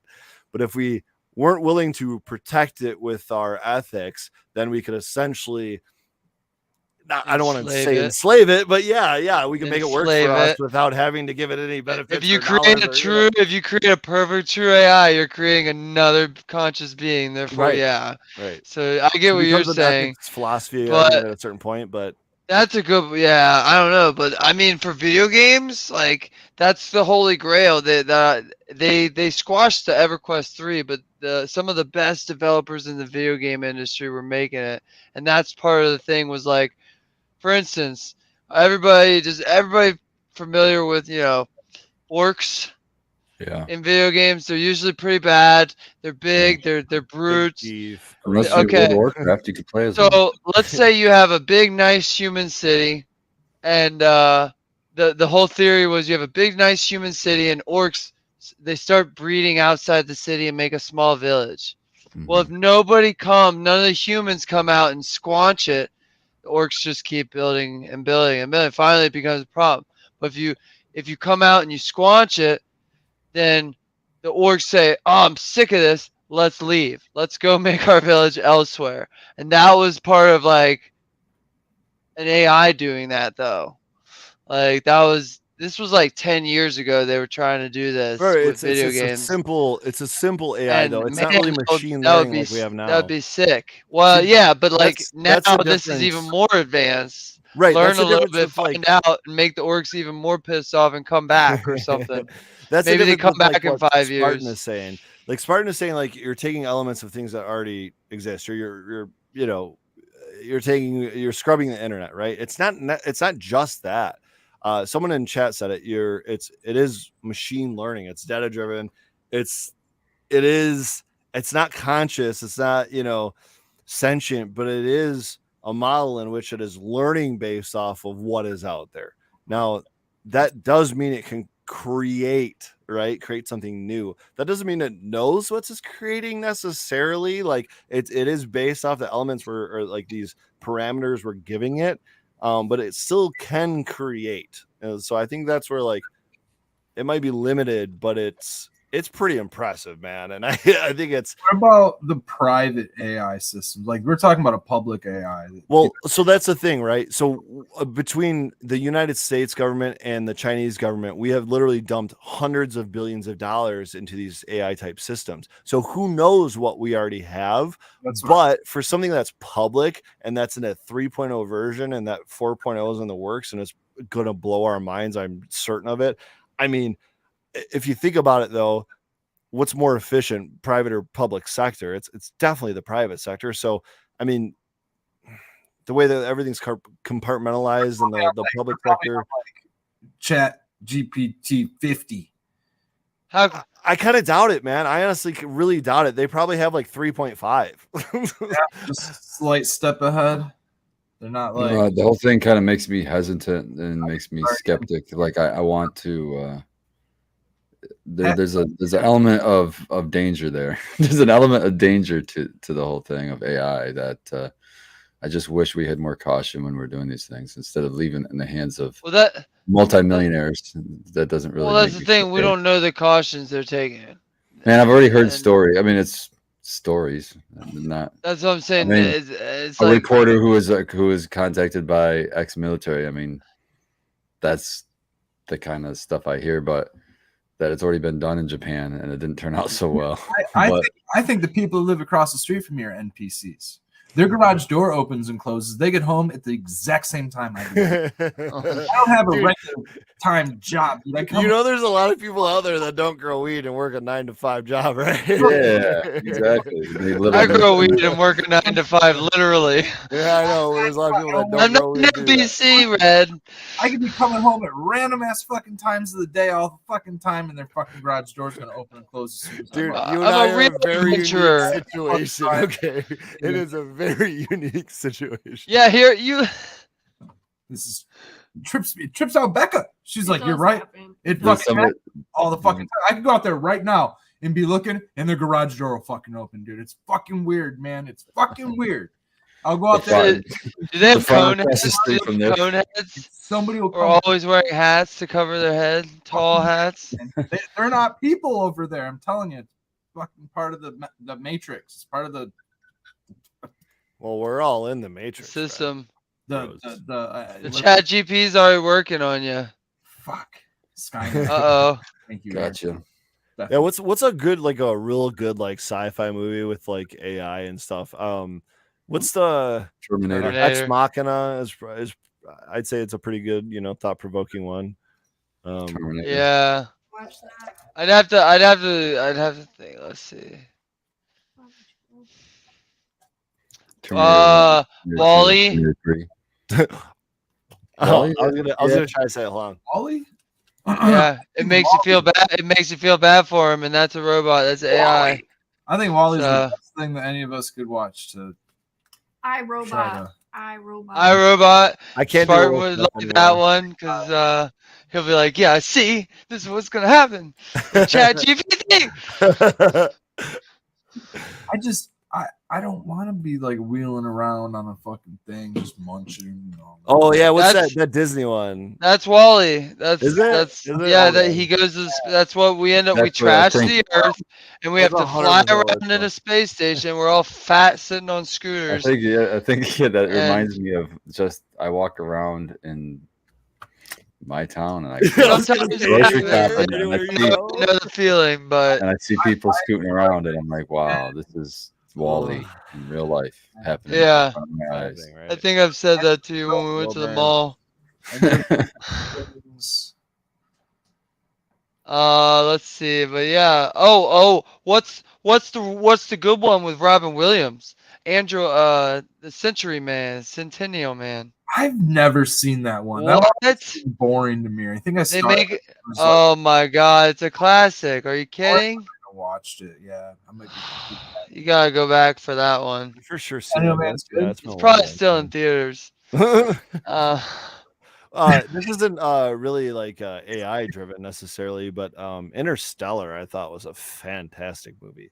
What's Interstellar? Oh, I Matthew was just thinking McConaughey. about rewatching that where they visit all these different places and the Oh my one where goodness. he's like It's an physics hour and here stuff, you is know, like 50 years yeah, at home. You dude, just missed your yes. kid's life. Oh, It's like holy shit, what God, the it's fuck we heart got? wrenching, bro. Yeah, oh, it's like, it really makes you think. I like those Yeah. thinkers. Yeah, the And I love psychological space thrillers stuff and- too. yep, Yeah, like they So said, sci-fi. Master Groshi and Chad says Ender's Game. I didn't watch the movie, but I read the book, and that was fucking which one? awesome. Ender's Game. Did I watch that? Maybe that's one I need to. I'm googling it, buddy. I don't want to. I love his name, by the way, Master It's got Roshi. it's got a Dragon Ball Z reference. it's got a spoiler, so I don't want to tell you the plot if you haven't seen it, but it's pretty cool. I think You I know, might have there's read the book. I didn't watch the I didn't watch the Scott. movie. I'm saying the book was cool. Like the Earth was dying in Interstellar, and like they never really addressed like Because it's about space. if it, But the how book was it's part of a love- trilogy. it Those like three. saved or if they got off. Did they get off Earth? I think I started reading this book. I can't remember it. It's cool Because it's like kids. It says here they recruit playing a game. kids. Yeah, and I remember Yeah, them doing a it's zero gravity game. Yep. Yep. I don't think I saw a movie for it though, so I might have to check that out. Well, they say Hillbilly Herb in chat says it sucked. Apparently, he said stick with the book. So we You gotta got read the a book. Let's go to the book. 50-50 split here. Let me But, get that yeah. Audible going. Well, he said stay with the book. Honestly, so I was about to say for girlie, I'm on the audibles these days. Yeah, I can't read. I it. fall asleep. I fall straight think it- asleep. Ender's Game would be worth a listen. I had an old book I pulled out of the closet. I made it through the first chapter in like 2 weeks, and I realized I need to just download this thing if I actually want to find out what happens. Right. Hey, but you know, reading is reading. It's just like I've always said, the people that complain about TV and watching things, it's the same as somebody reading. It's just more efficient. You're getting a story done in 2 hours. And it's the next form. It's another form of entertainment. It could be another form of education. Like it's Well, yeah. that's what book is. It's either entertainment or education. Right. And so it's just putting those words into visuals. But so I've always believed, yeah, like Well, soak what if in you everything. what if you watch soak in TV with the everything. captions on? Aren't you getting the best of both worlds? Like I always watch with subtitles Yeah. because I watch anime and it's transferred over now. oh goodness. All the time. I We're- keep subtitles we're on in case watching I can't them. hear. We're watching the That too, Becca. If people are disrupting, because I used Yeah. to live with a family, Yeah. watching it's like, well, I don't have to flip out and be like, shut up. You know, Hold on while I turn this to I 79. can just read the subtitles and be like, whatever. I got the example, which is we were watching Chris Rock with subtitles, right? And Chris Rock's a comedian, so we're watching a comedian show, but all of his like punchlines, Dude, it was live though. That was live. enthusiastic. But that's like, you know, he's got to be like da da da da da, but da da da da da. But Hold on. the whole thing's on the screen, so I already know what he's gonna say. So I'm already like, Okay, hold on. To be fair, that was a live performance, and that means it was a live caption, and that was awful. I watched that caption too. It was bad. I also wouldn't necessarily watch captions with a comedian's performance because it is a lot about timing, not necessarily about what they say. But if it's live, it's live when it was filmed. It's on Netflix, so it's not. No, it was a live live now. I performance. don't turn it off. It's They- on, so it stays Oh, on. You guys watched it live? It was the first live comedian's performance ever on Netflix, and that's how they posted it, dude. and then If I go click on it right now, he's performing. No, but it is a recording of his live performance. Like it Exactly. was- So if it's past tense, I don't see why they can't get the subtitles right.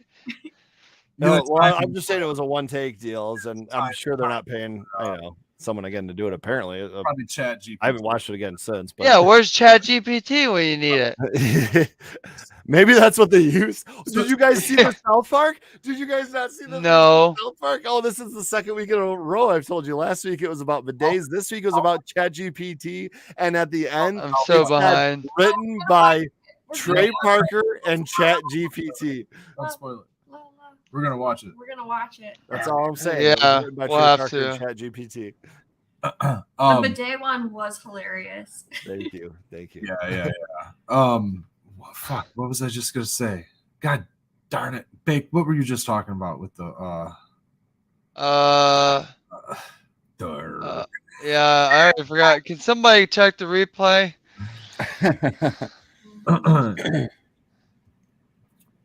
We're talking. Yeah, we're all fucking.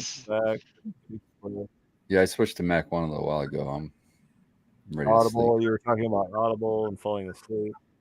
I've been smoking TKO dabs. I got samples at work from Spin Melts. Well, it's through somebody else, but it's basically TK, Charcoal Kush times GMO. the Pretty subtitle? potent. Pretty potent. Yeah. But just real quick, we can get back on off of this topic. yeah, no. But I was watching something on this one platform. We could possibly be on that platform right now.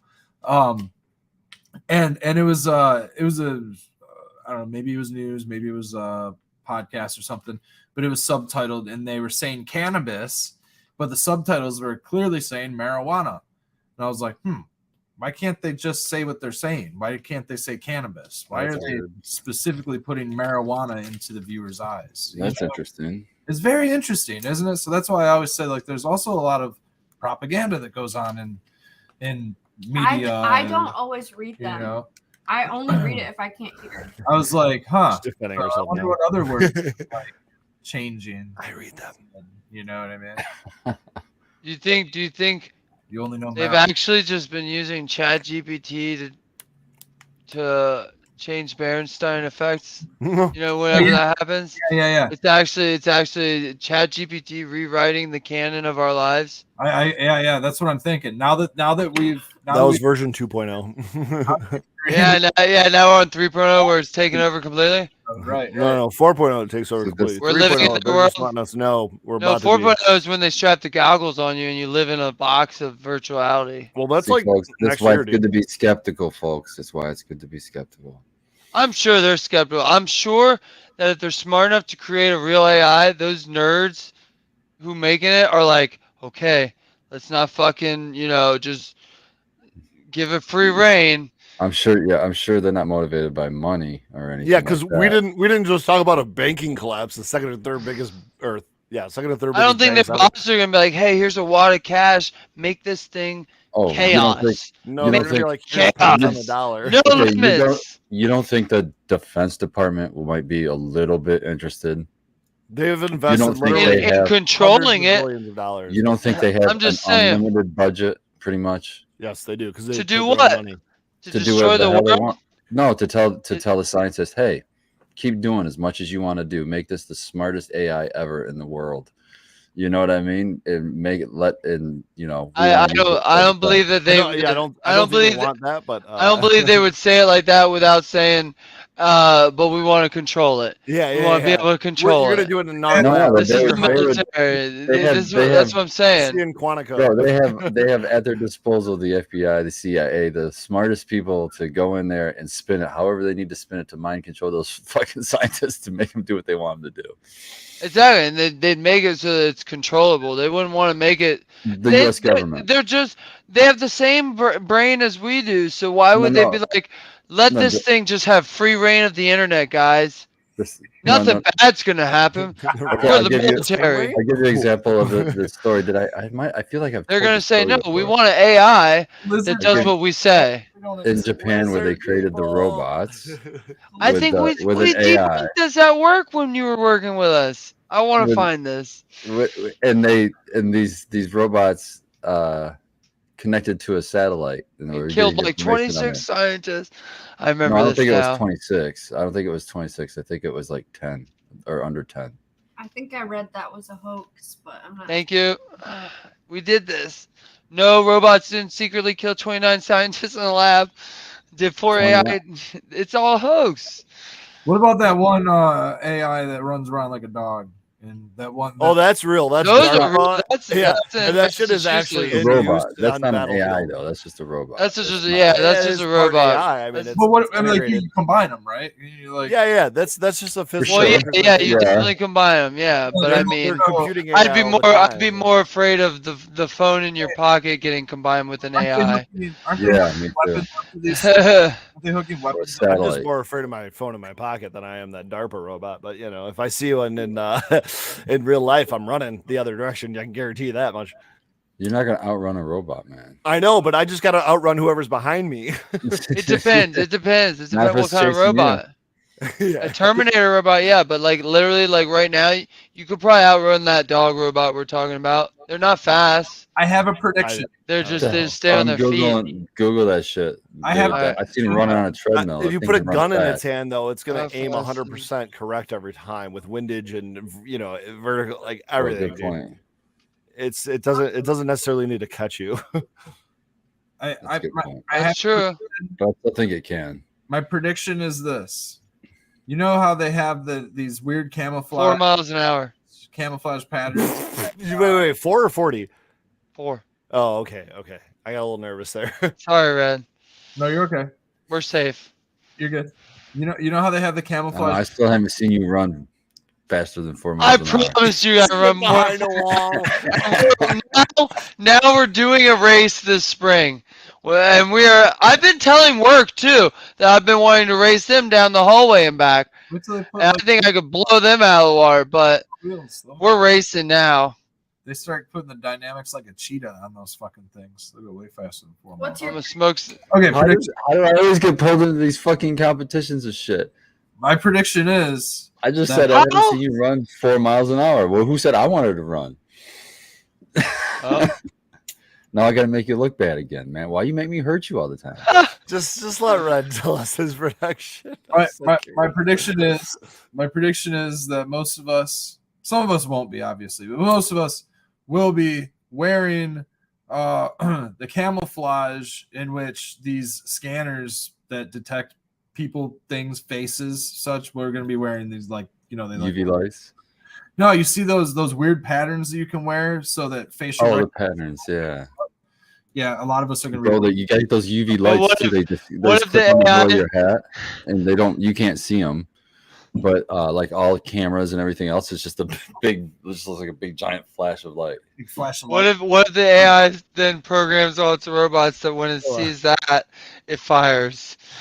And AKA it learns because it's Well, an AI. I think that I don't think I'm not going out with a fucking pattern on my clothes. I know, but I think people I'm not also kidding learn. about So if that I'm happens, learning how to spread make the word. an EMP. I'm learning how to make EMPs. I think people also learn, man. We'll spread the word. We'll know about it too. It's not good. So that we might have one sacrificial lamb there, but I like the idea of some camouflage. Yeah, but then we Until have they figure it out. to get rid of that. Camouflage. We would need we would have to put this. You guys aren't gonna like this. You're not gonna like this. We would need to put Bro. like a chip inside ourselves to that every time a robot would come over, it would be like, oh, that's another robot. It's just an Android model 221 ever, and then it would go. What's I'm just gonna stick with the fucking squirt gun, man. I think I'll stick with that. You don't think these things have P67 rating like your GML lights? Come on, get out of here. No, These things are gonna have IP68 or 9. no. 69 is ultimate perfection in waterproofing. Everybody water knows that. resistant, air resistant, chrome Yeah, resistant. but they don't have the materials for all that for all their robots. It's only going to be the high society. Only the robots. one that Not matters. till they the make goon. us You could it. just burn or be slaves. It's not the That's goon all. robots out there enforcing shit with that kind of stuff. It's just the fucking high society robots, the top 1% that can afford that. You don't think they're gonna get some human miners, aka slaves? I mean, not if they got ex machina robots, but can I share my screen? I hope we wouldn't have fucking. What do traders you for got? I just been. Oh man, that was a good movie too. Fine. Oh, it's so good, dude. That's So right, dude. It is time. Get them on. I would like to say that I thought they were getting me for about the last 3 months, man. I thought that I had an antenna Ew. planted in the back of my mind. people from Signs, man, the aliens, of course. No, so realistically, since like November, there's a couple of reasons why. Went on a little hiatus, went on away from just normal. I was regularly microdosing since God, man, like before the pandemic, like just like very, very like regularly, like before the pandemic was like maybe once or twice a week, a couple times a month in that range. To after the pandemic, like almost daily, and then almost that much into I'd say like November. Went out of town for a few days away from my access, and then kind of like just faded away from it. Wanted to like give myself a little, tolerance break, see how I was doing physically, mentally, and everything without it, seeing how it had affected my body over the last couple of years. Just a little experiment of, how did I take it? Is it going to respond like, if I don't have, is it going to respond like a SSRI where I have like brain zaps or something? So I started. I'll just smile really big. I'm sorry. I don't know. I missed it. We were talking shit. She was just very serious, and that was noticing. I'm so sleepy and so high, guys. Just give me. I was about to write in the chat too. I was gonna say she just looks like she's high to me. Right, so wait, what are these? Frigoli cookie and dabs. She's coming back from a tolerance break again. All right. Wait. What was it you were worried about causing these SSRI like? I'm not on them, but if you are on SSRIs and you quit taking them or other like dopamine and serotonin type drugs, you can have serotonin.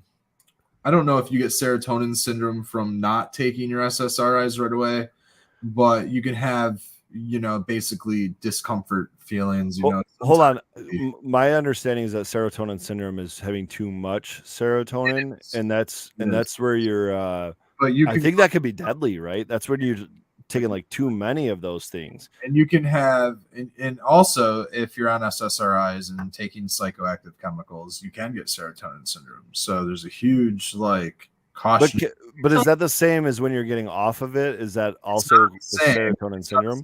I was just comparing it as like okay contrast to serotonin syndrome. I'm not sure if it's in the polar range of serotonin syndrome or if it's something completely different. But you can have similar reactions to coming off of them. You know what I mean? Where you're having, I don't know, withdrawal. I don't know if it's withdrawal, but like brain zaps are the known like pain. It's pain, your pain, whatever's going on. So anyways. Way I've heard it described as like electricity, like actual shocks in your brain, like actual shocks. Yeah, that's how I've heard it too. The brain zaps. Those would last for a couple of weeks, and couple of weeks. Seriously? Yeah, I don't know how long did like Becca pretty intense. Got off of hers, and it took a couple of months to fully transition. I would like cry at the drop of a hat over like nothing, and just like have all these emotions, and it's like then your brain is just like kind of just feels like it's being jumbled around a little bit. Psilocybin and RSO are what really helped me get through that the most.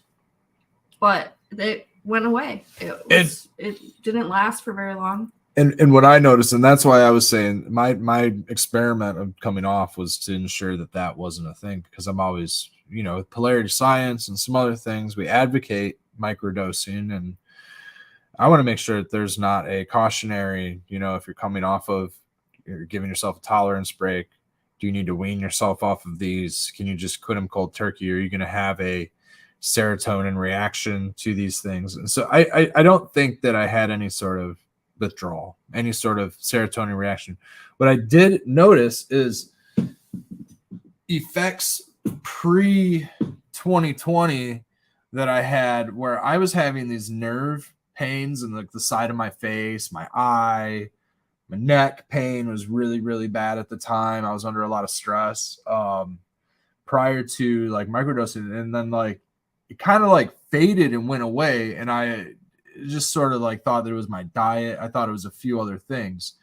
When I did quit microdosing in November, I started in about December, mid-December.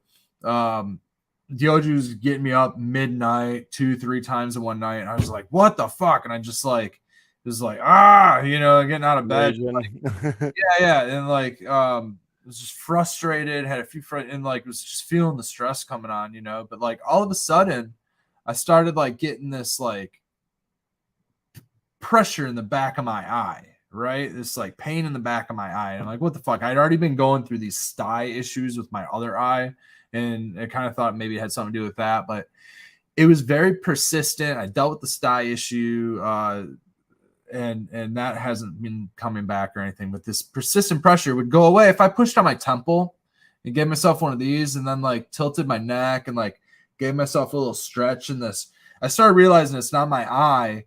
It's, these nerves going down. Nerves. Yeah, there's a lot of nerves back there, man. Like always doing this. And I started doing a little bit of thinking about it. And I'm thinking maybe it's like, maybe it's a cluster headache or something like that. Maybe it's, ocular pressure. Yeah, maybe it's stress and for whatever reason. So, and here's the thing is I have not been regularly microdosing. This tolerance brain kind of goes back. I may have only had any type of psychedelics for maybe once or twice, microdose wise, at most 3 times or something in the last 3-4 months until last week. We finally found like a little crunchies. I'm digging out my cabinet here and I got a little jar and there's some stuff that I wouldn't mind taking. We had these mushrooms, and the reason that I haven't been going back to the stash that I've had is because they're overly potent. There's a few different tryptamines in these things than just psilocybin. I'm not sure what they are, but it is much different than a psilocybin buzz. It's very potent. I've had penis envy. It's so much more potent than even penis envy. And there are tryptamines in psilocybin, and there are even ways of getting DMT into psilocybin mushrooms. I was going to ask how it's different. It almost seems like if I were to take more, it would be just incredibly visual. Like I can almost feel visual coming on and just like maybe it's not a Cubenus. It's like an Azure or something. It's cubensis. Oh, okay. See like the shape, but it just has a different tryptamine profile. If it was possibly very DMT. Intense. I took a pretty small microdose and like it was very overwhelming. Yeah, and so like there's ways of like working with the substrate and things like that, and psilocybin will bring in or the fungus will bring in DMT compounds, and you can get different things. And I also always still think about the old fashioned, you got the pusher and you got the dealer, right? You got the dealer is usually the good guy. He's just dealing off. The pusher's pushing off some funk, trying to make it whatever's potent, whatever's whatever. And those are like the research chemical, water soluble, NBOME compounds or whatever that you can just spritz and give it a little spray bottle onto your mushroom stash and fucking hand it off. That's why fucking your grower, grow it yourself or test it or something, because you just don't know, right? Yeah, these ones, the source is a little more unknown. Yeah, and the source is just unknown. So we just don't know why they're so potent, right? And it could just be psilocybin, but I think that there's other psychoactive compounds going on. But anyways, had just been uninterested in the idea. Take a little tolerance break, reset, come back at it. I've got other, things, L25 and stuff to keep me occupied that I know the source on. And but still, I was just like, I just want to take the break. And then this headache, dude, was just nonstop, back of my eye, and like it's waking me up every time in the middle of the night. And I push down here, a little bit of relief. I don't know if you guys remember about 10 years ago, James Fadiman started talking about microdosing and started bringing about in like MAPS really started getting funded. We only have a couple minutes, so I'm gonna try to make this fast with these studies on cluster headaches, and that and PTSD has kind of really got the ball rolling, but it really originated with the cluster headache thing and like taking away people's headaches. People were like suicidal because of headaches. And I'm not kidding, man. I have not had this ocular pressure in 3 days, in 4 days, 5 days, however long. I had a little microdose. I had like 1/10 of a gram the other day, last week. And this has been persistent since the end of November. Every single day, 24 hours a day. And it has gone away almost completely with a little psilocybin. Wow. yeah, That's awesome. I'll just end it with that. I want to know how long it lasts, and when you're gonna have to take another dose because I have taken a couple more doses since, and then at the craft affair, I was fortunate enough to source next to our neighbor right there. That was it was like his first crop or whatever, and I inspected. I gave it a good look over, and it looked solid. So I supported him, his crop, and I'm happy to have some good meds. And her and I tested them out, and yeah, they're good. They're good. They're not overly powering of a dose. They're nice, right where I want it. So. Hell yeah. Yeah, dude. I'm not gonna shout him out. I don't know if he wants to be known for that right yet, but yeah. So Yeah. Ghost, it was good. Well, that's cool.